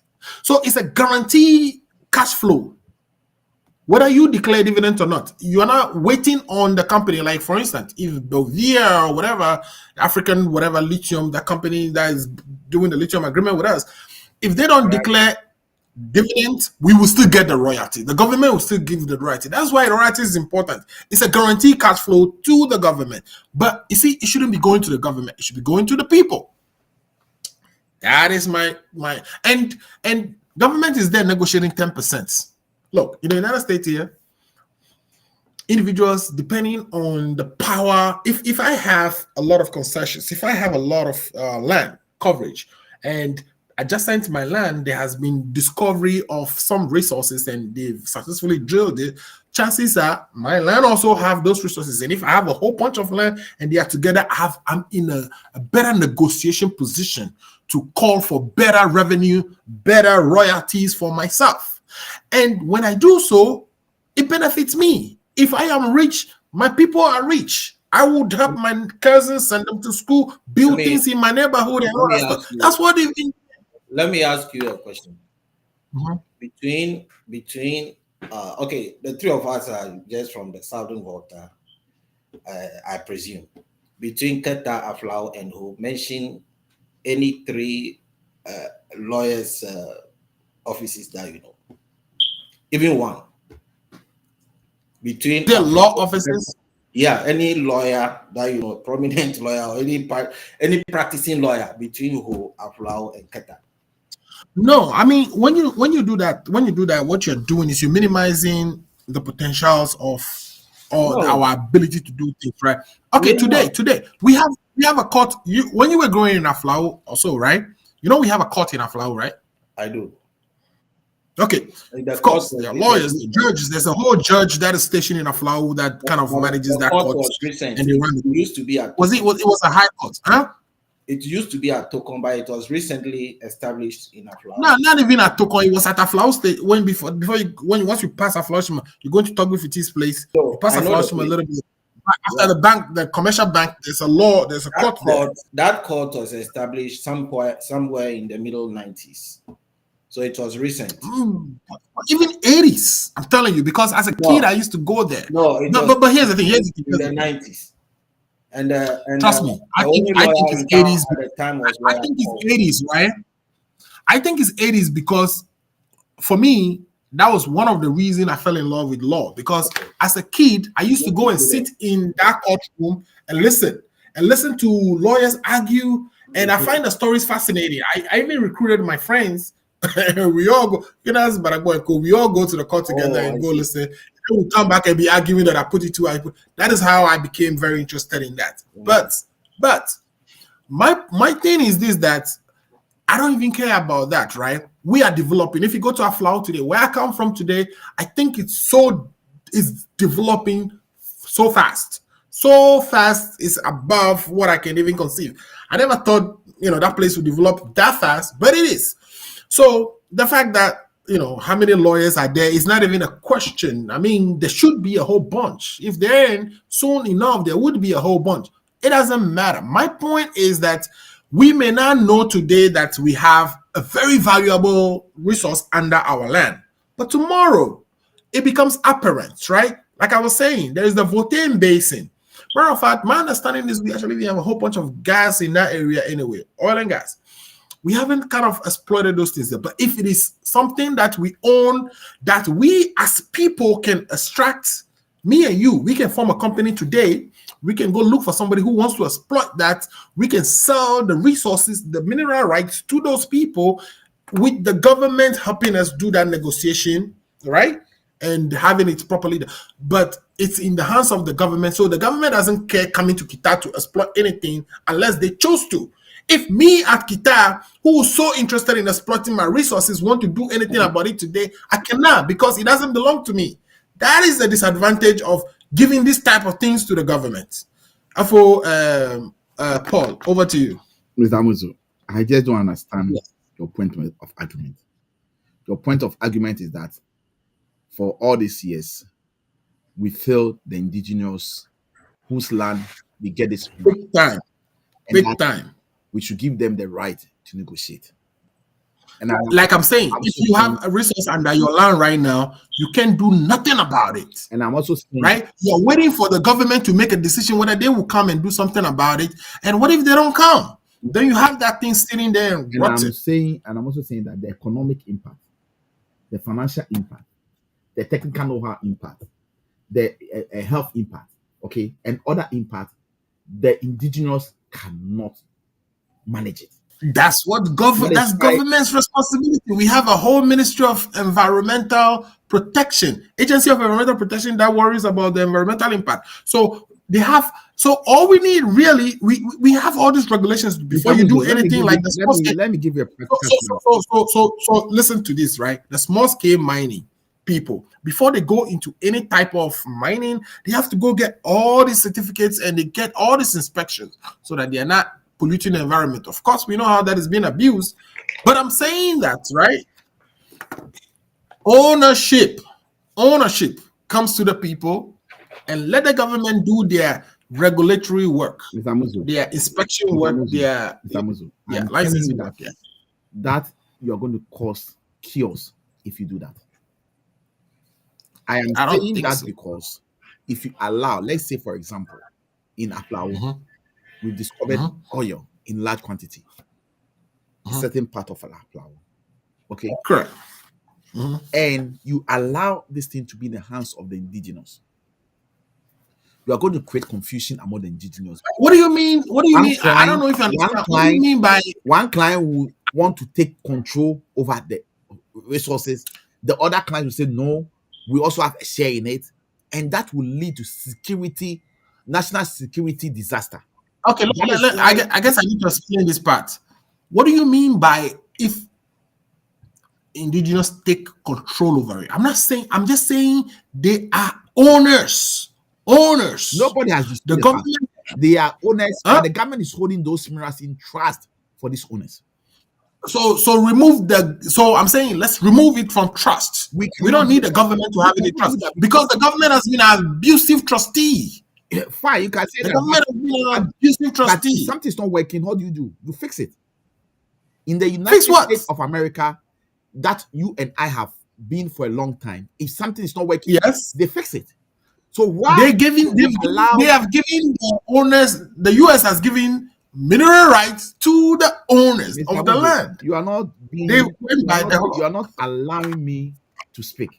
Okay. In the US, where you and I would believe in democracy, if it's not one of the best in the world, okay? If something happened and the way they do things and they notice that it's not working, what do? They re-look at the way they do the things. Yeah, part of fixing it is changing it, right? And changing it and fix it. So part of fixing this is changing it as a country. That's all I'm saying. Okay, so part of fixing it is changing the law. I mean, look, changing the laws to the extent, but you cannot entrust all this thing into the hands of the indigenous. That's all. Why? Because there's Because there are security implications, there are economic implications, there are financial implications, there are you haven't explained any of those. You haven't explained any of those. If you say security implications, what is the security implications? People fight over the land, and is that what you are looking for? Wouldn't that be what the government is there for? Wouldn't that be people fight over land all the time? Wouldn't that be what the government is there and the courts are there for? You are the president of Ghana and people are fighting. Look at they've not discovered. But listen, isn't that what the government chieftaincy and even chieftaincy people are fighting over it?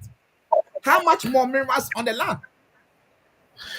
All right, so Afa just joined us. Let's do another 15 minutes and then we get out of here. Afa, welcome to the show. You are in your what is that a Maybach that I just bought you? That's the Maybach that they got the money that they pushed to him. He used in buying it. Afa, welcome to the show. We can't hear you though. This is an Ultimo. All right, it's an Ultimo. Is that the one I bought you, or is that the one you bribed me to buy you? Both of the two. All right. Both of the two. Okay, great to have you, fam. Hey, Paul, have you here. Hey, greetings to everybody. We got a new person right here. That's RSM, the one you've been hearing every day. Oh man, how you doing, boss? All right. Okay.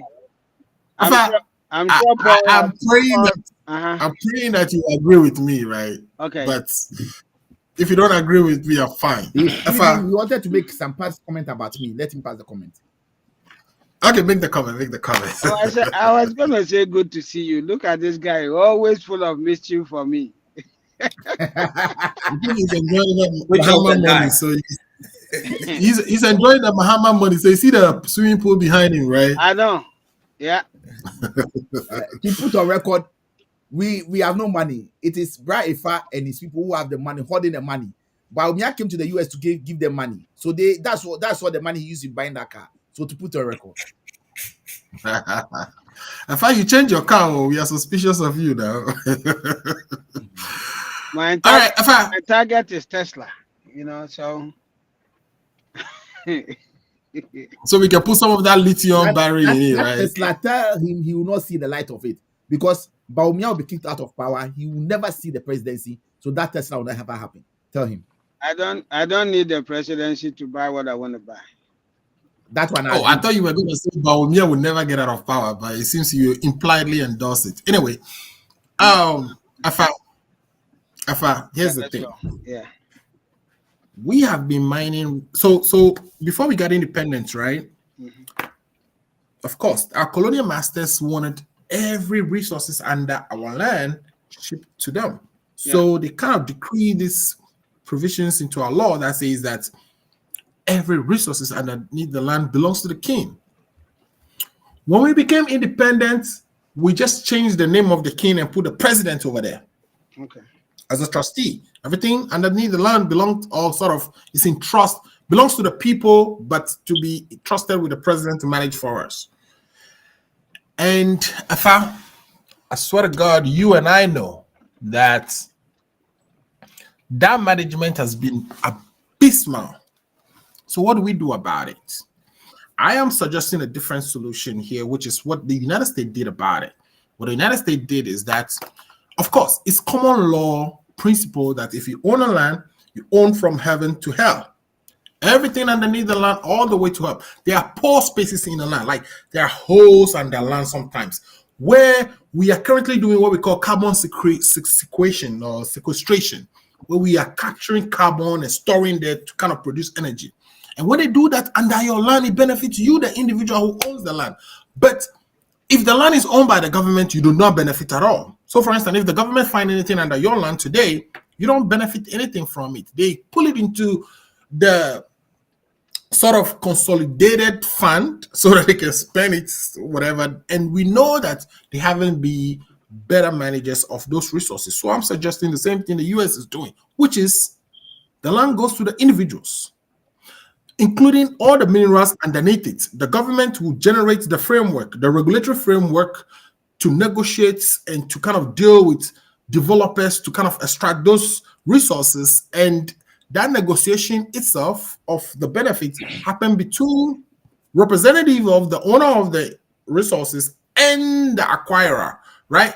So that if I was, Boasi, the king of Obuasi, and I own all these lands, all the royalties from that comes to me, and I use it to help my people develop my people.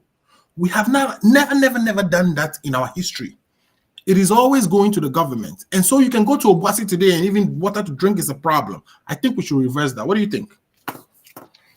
Thank you very much for the opportunity. And when we come and we want to discuss things passionately, that should be the cause, so that we all can chart a path towards real development for our country. You realize that for most of what we do, it has always benefited the politicians and benefit the nation. I completely agree with what you are saying, but that is not what we have now. And I have my doubt if the status quo is going to change. You will see that all the politics we do to create the person in government as a demon, so that those in opposition becomes the angels, only for them to be kicked out, and then the same status quo prevails. If you look at the way, let's use America here to set up. You see, the system is set up for the individual to create some sort of wealth for themselves. Our system is set up for the government to keep sucking from the individuals. A typical example is what you gave. Issues about resources in the land, taxation, and all that kind of stuff. These things, it become very, very hard for us to build capital as individuals in Ghana. For us here, they want you to build a capital so that they can tax you and use it for development and other stuff. So I love it. So what you are saying is very, very true. And to get to that point, to get to that end where we reverse back to, okay, I have a piece of land. Like if you go to New York, the Rockefeller family, whatever they have in New York is for them. Rockefeller family, the oil and gas family. Right. If you go to, I think there's a place right here in America where the Washington has, they have almost everything over there. They have real estate, they have their, it is like you are born and you are die on the same, they have this thing established and it's for them. So we need to have this honest conversation about how our resources have been given. I think you will agree with me, and I've been listening to a lot of commentary on these things. I don't think we should be doing the leasing thing any longer. We have to find a better way of, if we are not going to change the law for the individuals to man it, then we have to find a way for the nation to benefit somehow. And if you look at our system doesn't really even build local capacity. Can you hear me? Afa, Yeah, we can hear you, but I think your picture just went away. Yeah, something just popped in. Yeah, you see, if Okay. you look at the way the system is established, a lot of things we don't build local capacity. Sometimes it beats my mind that a nation of us, Mm-hmm. we started mining these things in the 18th, right? Um, 15s. okay, so let's 15s. let's even go way back. You know, we started mining these things. Now, we could say Mm-hmm. that those were the colonial days, right? We had independence in 1957. It's been 60 something years right now. Now we've had all the universities and all the technical experts trained, those abroad and all that kind of stuff, experts in how we can mine. Why is it that we have not been able to build, the local capacity to be able to do these things? One, it is management, our mentality towards our resources. We always want the easy way out, and the easy way out has not helped. Okay, so I think the this lithium thing, well, you the way it's going, right? Mm-hmm. I don't see any significant change when it goes to parliament. Not because we don't even have, we technically don't have the majority to pass it, but it's going to pass. Because when you hear the commentary that is coming from the opposition, they're praising what we have. But those of us, It is gonna pass. It is gonna pass, right? yeah, It yeah, is gonna but pass. yeah, but you see, if it is going to pass and such an agreement need 2/3, then it speaks to, our whole concept of how we view these resources. If you listen to experts from both sides, both on government side, from the No, but let me. I know I'm interrupting you, unfortunately, but I have to. Look, it is not that the lithium agreement is bad. This is the best we got. This is no, the best agreement we I got. disagree. Trust me. It is This because is the best we have given. This is the best we have given our past. I understand that. yeah, but so I'm saying that it is because fundamentally we have a problem, right? We have a Yes, problem. So why do we have that problem? We have that problem because we trusted these resources to people who don't give a shit. Excuse my language. Now, think about if you own the land on which the lithium is, would you do that negotiation? Would you? Mr. Muzo, You won't. if I has just been saying what we've been saying, our laws need to be looked at. We need to revise our law. That's all the argument we've been making, myself and RSM. And if I has just yeah, ended it. Yeah, but yeah, but when you you say see, revise this is our this is laws, an if revise our we laws if we say, yeah, but Amuzu, we don't want if we say this is the best, you see, to. it kind of defeats any argument that we should get more or we could have gotten better. Okay, we kind of, No, I'm saying it is the best just to tell you how rotten the system is, right? How rotten the whole approach is. Our approach is such that we give these things to the government, right? And the government hasn't been a better negotiator because they've always negotiated some crappy deals. We actually have it in our law that, right, we will get 5% royalties. That's what our law says. I could show you if you look at the Mineral and Mining Act of Act 703 of 2006. It specifically spells out that we get 5%, which I don't know how they even put that number. So I'm saying that for us to get 10%, 5% because you don't bring any financial money on board. no The royalties, you don't have to bring financial anything. Royalties, hold on. you own the property, You own and the somebody's property. mining it. You own the property, but somebody's come to It's not carry interest. I'm talking about royalties. Oh, okay. Go on. So I'm saying royalties, we have had, even carry interest, we've had 10% carry interest for free. Now this contract is giving us 13%, which is more than we've had before. Exactly. So it's better than what we've had before. Exactly. Our law says our carry interest for free should be 10%. This guy went and negotiated 3 additional. So it's better than we've had before. And I don't but think I'm still better. We can still do better. We can still do better. We don't need So- to. We don't need the government. First of all, we don't need the government as the owner of our resources entrusted. That's what I'm saying. That the resources should be given back to the individuals. Like if you own the land, you own it from heaven to heaven. Which has a security That's what it should. implication. That's what I'm saying. It brings security implication and a lot of implications. You see, here is also the problem with that. You see, here, right? People will do consultations, and then they will really make sure that this is the real value of what I'm giving out, and then do a better negotiation. You have a system where let's pick a typical village. Somebody who all that he knows is go fetch water, get something from the farm and eat and sleep. Kids I don't don't know go. why you guys do this. I don't know why you guys kind of go to this argument of No, hold the on. fact that the people know, the people have to know. The people don't have to know. If The they people, don't know, the people if it's even worse, if the people don't know, because they no, will no, be no. given like 1%. They only have to own. The government knows. The government, as the regulator, still has the duty to protect the interests of its citizens. So the government Exactly. can just Okay. say, Yeah.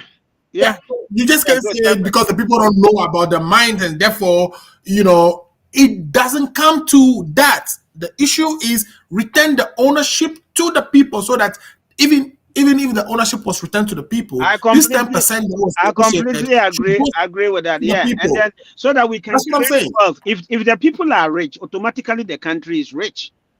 But we They have have better their peoples, they have their families and the community's exactly. interests Yeah. better than some Mahama or some Akufo-Addo or some Baumia or some Atamils.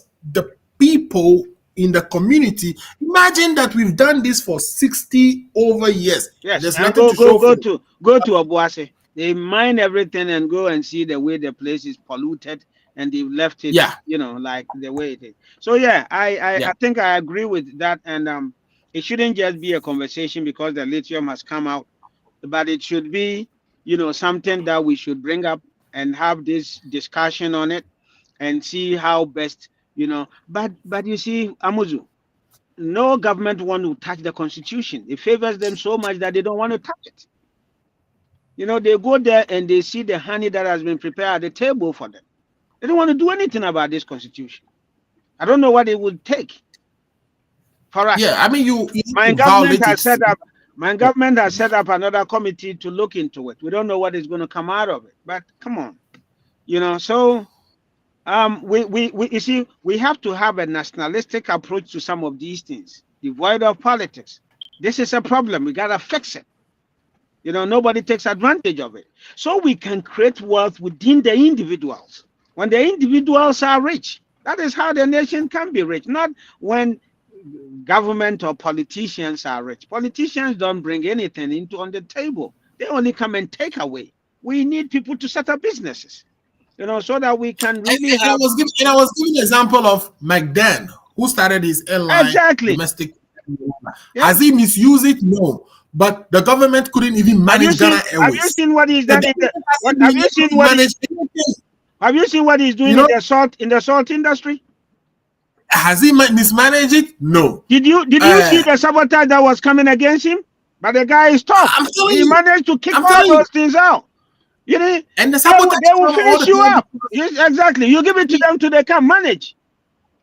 See, Ghana, we don't have powerful people. I keep saying the sabotage come all the time because anybody who wants to be powerful, the government will make considered effort to destabilize them. Destabilize them. All these other people will destabilize. So imagine all the people who have businesses in Ghana and are working their businesses. Komla Japan, is it Kobina Japan, right? The loud one. The one wants Kennedy Japan. Kennedy. He owns warehouses and businesses. Has he mismanaged it like the Ghana? No. The government mismanaged Tor and all these other places? No.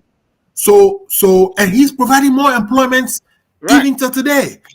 So why do we want to I don't get Paul and our system, right?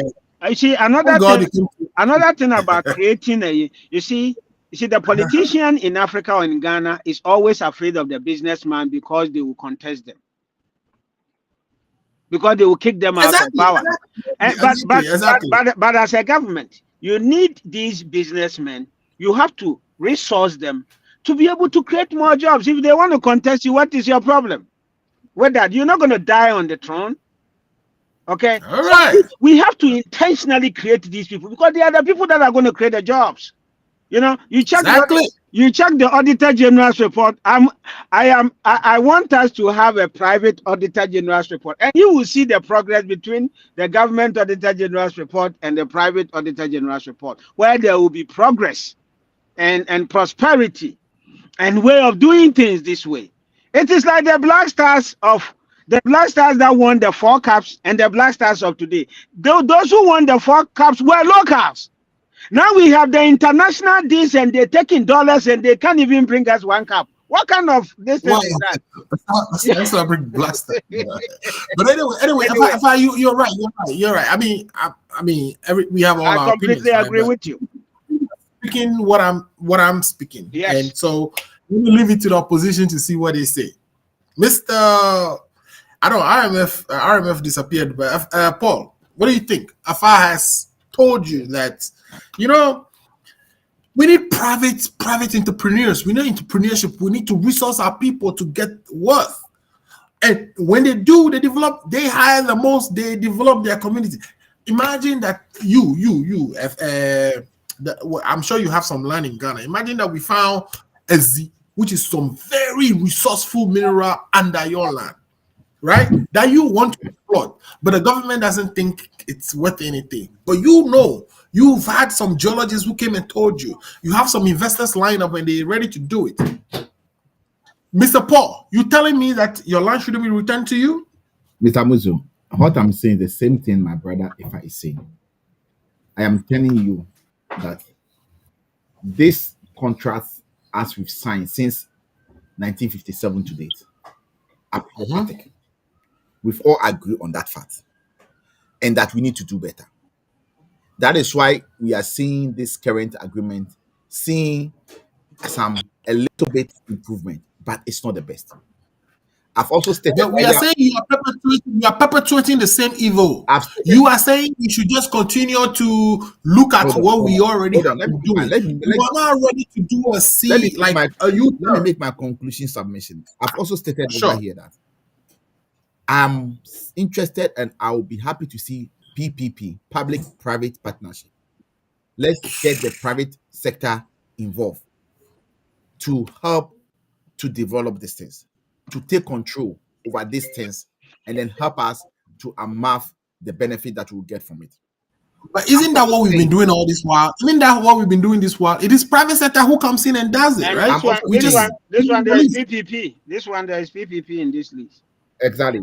But what do we mean by PPP? It means a private company coming in to get a lease from us to do the job.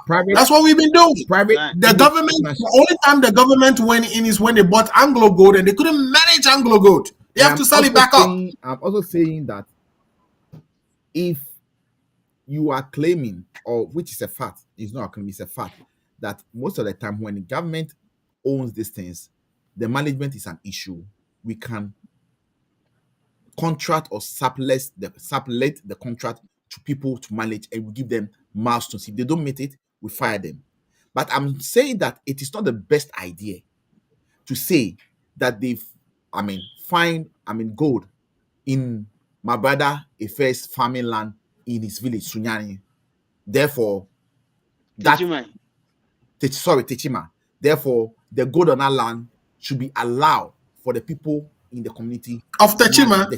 And then the government can charge 35% tax as they do. I'm saying the indigenous don't have the technical know-how, financial resources. Again, you keep saying the technical know-how, and again, I've been telling you that the government of Ghana doesn't even have the technical know-how. If they do, they would have minded themselves. If the government of Ghana, all these people outside. What we have the technical know-how. How can the individuals, the local indigenous have it? Okay, so we are saying that, right? The government will continue its regulatory responsibility, right? Do the laws, do the monitoring, bring the partners that want to negotiate with the individual and assist the individual in that negotiation. But look, forget about everything we talk about, right? All I'm saying is the 10% royalty goes to the people. Forget about everything else. Or just saying that you want the local people to be part of the contract and they should get something. No, to get the royalty. I want them to get the royalty. That's all. And Forget then about why is the government taxes them for that. government taxes You them. see, Period. the truth of the matter is, if it is the individual, if the individual owns it, they will do a better negotiation than the government. I swear to God, I believe They that. will do a I better believe that too. negotiation than I the government. disagree I with that. believe that too. I disagree with that. Okay, all right. But I disagree with that. but they are not doing it alone, right? They are doing it with I assistance gave you the of the Black government. Stars example. Local So Senate, the government wouldn't be international there guys cutting are not. deals in the back and say, do this, and just let's show 10% here and give me something back so I can run my campaign. That we want to cut that out. So we are saying that the individual who is the mineral owner should get that whatever. If it is 10% royalty or 15% in negotiate, they should get it. The government can tax them. And Our then let's see the let me ask Paul. Our previous 10% royalties, where is it? That's Where a is it? problem. Where is It's a problematic. I know it's a problematic. So if it is the individual, And imagine Kennedy Japan, Magdan, Ibrahim, Despite, and all these Father Dixon, if they had 10%. Do you know imagine. the sort of job they would have created with those monies? If I've stated here, and Amuzu is just confusing the thing and missing oranges and bananas, not oranges and mangoes. Okay. He's just Tell me where the bananas and oranges are. over here, and RSM can attest to the fact that I believe that we should give this thing to private people to manage, and RSM can attest to that fact. So I don't know why my brother, Mr. Amuzu, give what to private people to manage. Give what to private people to manage. In fact, Mr. Amuzu is missing bananas and cockroaches. But Paul, I think you are the one missing the banana because you are not separating ownership from management. I don't care about management. Whoever wants to manage, if you have the best manager, I said 10%, whatever royalties is coming out of that should go to the real owners because the real owners are the people, and Akufo-Addo is only holding it in trust. Let's remove the trust. National cake that needs to be shared equally. Okay, you go to them alone, you are not being fair to the other people. No. Okay. So Paul, if you tax on it, are you not fair? Just because the taxes go to the other people. Exactly. So once they have it, you tax how much ever. It is like football. Somebody is giving 10 million for signing a contract. You just go and take your percentage from taxes, and then but that 10 million, whatever, it should go to him and his family. You don't say this is a huge money, so let me hold it in trust of you. Come on now, no. I am saying that the laws as in it this is today, case, it is the law. Until we there's nothing we can do. Let's bring in RSM. I think he's saying something. RSM, what do you say? We can just agree that we build a public opinion on this matter and make sure that the law changes that allows the individual to what is underground and what is on the land. And royalties and the government takes the tax. I think that should. This is a radical proposition. This is not a thing. Even though I was here and I'm there, I still believe that government generally are mismanagers of resources. Government generally, and the government are not the ones who actually mismanage the thing. It is us. When we get positions in, we don't tend to take it serious. We think that. Yeah, but if you get a position and the thing doesn't belong to you, if you get a position, you are from Keka or wherever, right? And Obuasi goals don't belong to you. You don't have the feeling that the Obuasi man who doesn't have water to drink has. Maybe you have water in Kita. So I'm saying that get the people who own it involved. But you are on the right track, though. I'm not gonna do it. I think you are trying to veer towards what we are saying. So complete your point. Yeah. So let's build public opinion, shape it, and then we let authority who should know. They know it. We push it, and those voices that are raising concerns about this. So the community leaders, civil society, point of view, we just shape opinions, them involved, and then make sure that this thing changes. So it goes to the benefit of the people. But don't forget, in areas where these have been mined from the 15 something to, they will also be saying that, well, now that the law is this, let's also have our lands and mineral resources that are for us. But the law doesn't when we take get there, retrospective. no, when we get there, the law will, say it if it has to be retrospective or not. Those things are. Yeah. I mean, Yeah. first we gotta kind of accept the concept, right? Right. With So the concept, what is best? Do we agree that it has to revert back to the people, and then apportioning it, giving it back to them? It's easy. It's not right. so complicated. So, I wanted to point out that this is a very radical. This is a very radical proposition. This is not something it's part of the current discussion, right? Yeah. But we can push it, right? We can push it. I think for sure that we haven't shown over the last 60 to 70 years that government is a better custodian of our resources. So we have to do something different. Yeah. And so, I'm glad that you came and support. They should focus on taxation, and they should I don't know. Taxation. I don't know if I can. I don't know if I can bring in another thing. You see, I think Atlantic, one of the Atlantic, the company yes, that owns. They were asked to generate $50 million for the project and stuff like that. And I was wondering if Ghanaian businesses could not have generated. No, but we are investing 32 million in them. Do you know that?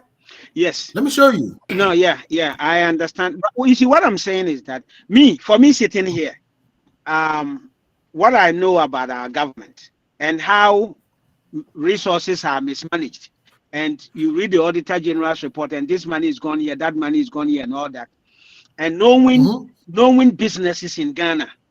You see, if you want to know that a nation is rich, right? Look at the way we do businesses at the ports. And especially Ghanaian port. I can tell you on the fact, I know some people that are doing it. When they take their things to the port, they don't go and sell it to. It is at the port people come and pay cash and take it to. Look at the houses that we have in the country. About 80% are owned by the people that are staying in them, if not more. So if you sit here and you tell me that we cannot bring an idea that is so rich and people are going to jump on it, this is like honey. A lot of people are going to invest in this, and then we could have generated this money. And all we need is the people that are going to manage it and manage it well. So we have to challenge ourselves as a people. We can't always rely, because you see, nobody will come and build your family house for you. It has never happened anywhere. That your family was built by how many people? So we need to challenge ourselves to this thing. You think that China could have been where it is, sitting down and always relying on people coming and do this, coming and do? No. So somehow our government and our civil servants are using lazy approach, because you see, when they go there and negotiate and sit down there and do all these things, part of the committee, whatever they get, they are okay. And maybe, if they are able to pass some things under the envelope and say, they've been taken care of, but you are there for the nation. You are not there for yourself. And that is where we keep working like amateurs. And when are we going to go forward? Quickly, right? Let me interrupt you quickly. I don't think we should be worried too much about who comes to mine in our country. I don't care too much about that, because if we don't want to do the investment and some other people can help and come and do it, let them come and do it. I just want the royalties back to the people. That's how we will get the money to actually form the companies that we want to form in the future. Okay. Right? In terms of who helps us get the resources out of the ground, that is not a problem. It's an open world. It's an open competition. We are not trying to be isolationist. I understand that foreign direct investment is good. But you see, it's good. First, the family looks outside when there is nobody within to help us fix a family problem. Okay, but so if you don't create internally how you're going to fix most of your stuff, some of your resources are going to end up in foreign hands. That it confuses the issue of ownership. Oh no, I'm no, saying, I am just bringing in another. No, I'm not taking the ownership argument. No. This is not to say no. This is not something against the ownership. No. I mean, for you to get there, you must have already said, "Oh, let's still have the government have the trustee," and then we are only waiting to say that government, no, you are the trustee, give it to our own people to work. We don't want that. Government, look, give it to us. We can give it to whoever who wants to come and help us drill. We don't care. As far as that, the most efficient competitor who wants to come and drill our land should come and drill our land. But when you drill it, the benefit comes directly to we, the individuals who own the land, not our government. That's what we are saying. And when we do that, we will see that places like Wasi wouldn't be as nasty as it is. Let's give our last words and get out of here. Let's start with Paul. Paul, I know you kind of yes. to get out of So here. to end, I think it has been a fruitful discussion. I still stand by the fact that look, the royalties or whatever it is, if we want to change it, let's get back to the laws, the contracts, and let's review it. That's it.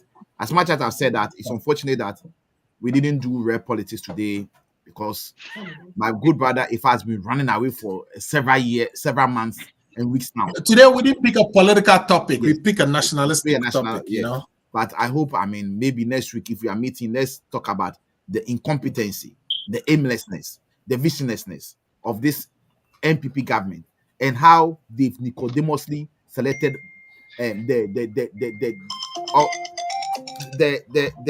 dishonest Baumia to lead them, which has created a lot of doubt about them, and they are dead on arrival from the one we are starting the game. Thank you. Was that Baumia calling you? Canadian Japan was calling him. All right.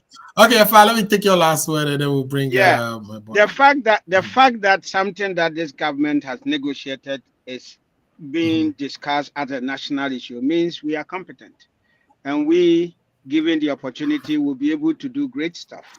You know, it's just that just as we are saying, we could have done something better. If you want better managers of this economy and all that we have as a people, as a government, and all that kind of stuff, you could not skip the MPP and pick up the NDC, because there are a lot of things that we can pinpoint to and say, for these reasons, let's give opportunity to MPP to continue. And when it comes to Dr. Mahmoud Bawumia has demonstrated to be, a very vibrant vice president and has done a great deal of stuff for which he needs to be, considered as a president. And these elections, we are going to look at him as vice president and look at John Mahama as vice president, and then make our choice. Who is the best person? Oh, you don't want to go there. You don't want to go there. Oh yeah, we wanna go there. We want to do that. We want to do that. Okay. Because in 2020, 14% GDP growth. How would you compare 14% GDP growth with like a decimal performance of a vice president? If you wanna talk about that, we'll come back to that. Right? He was, we can come back to that though. So he wasn't the one who grew that economy. So don't even go. He is the leader of what? The community. They've told you several times. They've told you several times that he was kicked out, and then they had an advisory board. But you can he was kicked out. He was kicked out. He couldn't manage any of those things. So all that I want to say is that we have elected Dr. Mahmoud Bawumia as our leader, and we are confident that come 2025 he will be sworn in as the president of Ghana. What I want the NDC to do is let us have a very fruitful discussion, a very fruitful debate, policy by policy, education, health, and all that kind of stuff, so we can go into the issues very well and all that, so that, at the end of the day, we know that this is what this group is bringing on board. This is what this group. So when you put the two together, which one do you choose? And I'm sure, and I'm certain that the good people of Ghana are going to choose Dr. Mahmoud Bawumia. Come 2024, RSM, Alfred, and everybody here, Paul, vote for Dr. Mahmoud Bawumia for him to transform the country for us. Thank you. Never happened. You know that. Anyway, good to have you. You're good spots. Next week, though, we would take something very political. Okay, so just prepare for it. The, Next week, what the day is? incompetent OSP. Perhaps why don't we look at the vice presidential slots, right? For both parties and kind of we are gonna be talking in vacuum. yeah, because we don't have any person, right?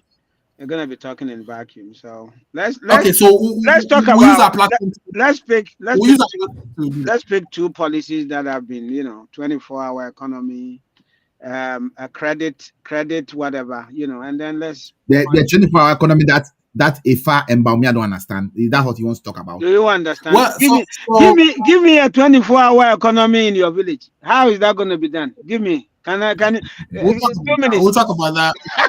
I mean, 24 hours. 24 hours doesn't need to start. Look, you got to crawl before you walk, right? We don't start 24 hours from every village. We have to start from Accra. Even in America, every village doesn't have 24-hour economy. So what are you talking about? Even in Accra, you can't say 24-hour whatever. In New York, they don't even have 24-hour everything. Chicago, they don't have 24-hour everything. No. Yeah, but we don't need 24-hour everything in order to have a 24-hour economy. So we got to kind of separate. We want specifics. The ones that they're going to run 24 hours. I mean, we will debate. Yes. If we agree, let's use our platform to kind of agree on that topic. And hopefully next week we can come back with that. Right. RSA, let's take your last words and get out of here. Well, I think I was making allusion to the situation Zambia. But I think it is something we should look at. Most of the times when resources are discovered and the leaders mean to be want to get out of it, suddenly the world market changes, then there are political decisions that will not fit.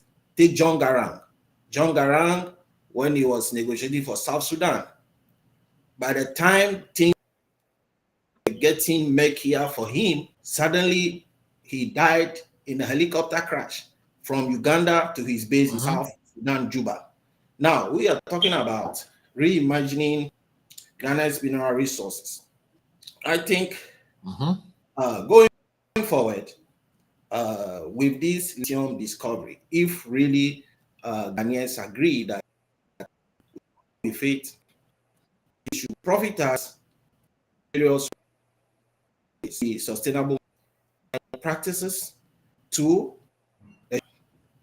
which we hear is 1% to the community, but that is something like that the CSR community 1%. It may be a big thing, but it should be better. There should be diversification of the economy, especially within those communities where the mining is taking place. Infant mine areas there.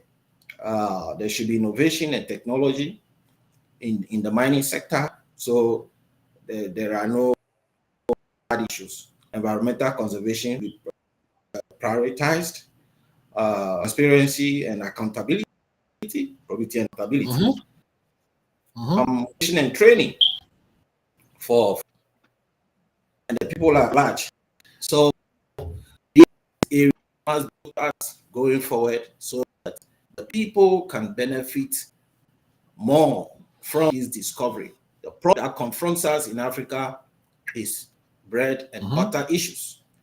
These issues will, in a long way, push for proper bread and butter on the table of the people. That's my submission. Thank you.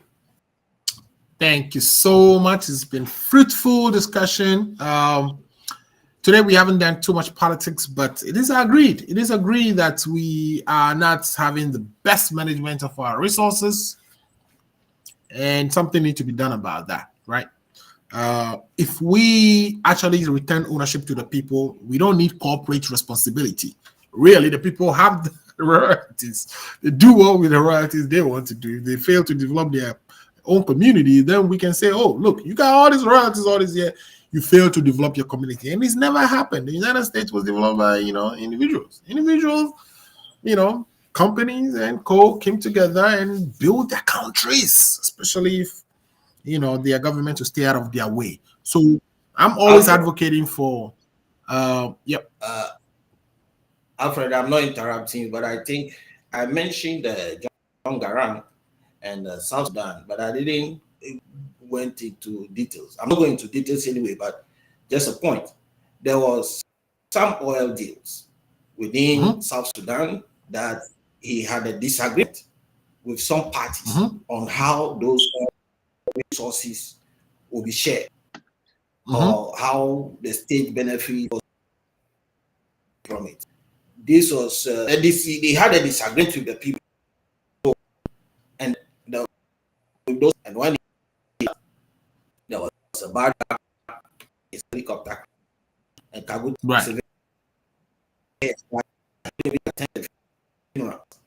he didn't know what happened and came to Juba, and on his way to Juba, he couldn't understand. So yeah, I mean, listen, there's so much interest at stake with regards to the positions we are advancing today. We should even be afraid of our lives, right? Advancing these type of positions to say return resources from the government to the individuals. That is a scary proposition. If I were in Ghana, I'd be careful making them. But again, it's the right thing to do. Give the resources back to the owners. We'll see development. We'll see people making enough money to take care of their community. We wouldn't be waiting for Akufo-Addo to come and develop any area, and people will be able to develop it themselves. That's what we are saying. So quick one on what RSM is saying. You see, these resources are so rich that these multinationals, they link up with their whatever, and then they interfere in the negotiation. I sincerely believe. If I let me just say, you know why that is because it's entrusted to one institution, one government, right? If it was divided, if every individual owned their own little piece, how come an international company come and influence all of them? You know what I mean? That is where I'm arriving at. So because you know the leader is seen as the decider. It's when you take him out, you know, they are able to put their puppet there to do their bit. So our proposition works. You see, Africa has to have a different approach to development and all these kind of stuff on this management and stuff like that. But they are also, I don't know what is really, but I think today's proposition is something that can revolutionize our, you know, a whole lot of things that we do. And it must not end with this discussion. I think we must find a way to pump it out there and start, you know, talking about it for it to become something that people are going to push, and then it becomes, see the light of the day. Thank you. So we can follow it up with subsequent discussions where, you know, we push this idea, because look, resources need to go to the people. That's the best way. I mean, if it doesn't, you know, it's not going to be easily taken, because even on this, even this program, you can see the difficulty trying to convince ourselves that is the best thing to do. So imagine that when we are having that conversation with the general Ghanaian public, it's going to be difficult. But if we stand our ground and kind of just explain why it is important, we've tried something for so long, it hasn't worked, let's try something else. Anyway, guys, it has been a fruitful discussion today, and I really love it. I'm sure whoever is watching would agree that we've put together, or we put out something significant that we think, you know, if taken into consideration, should change the course of our country. If you agree, let's bring today's to an end, and then we would come back next week. Efa, thanks for joining. RSM, thanks for joining, and also to my big brother Paul Disos, who was with us earlier. Would appreciate it. We'll be back next week. If it is Saturday, you know what time it is. It's Ghana Agenda. My name is Afra Mozu. We'll be right back.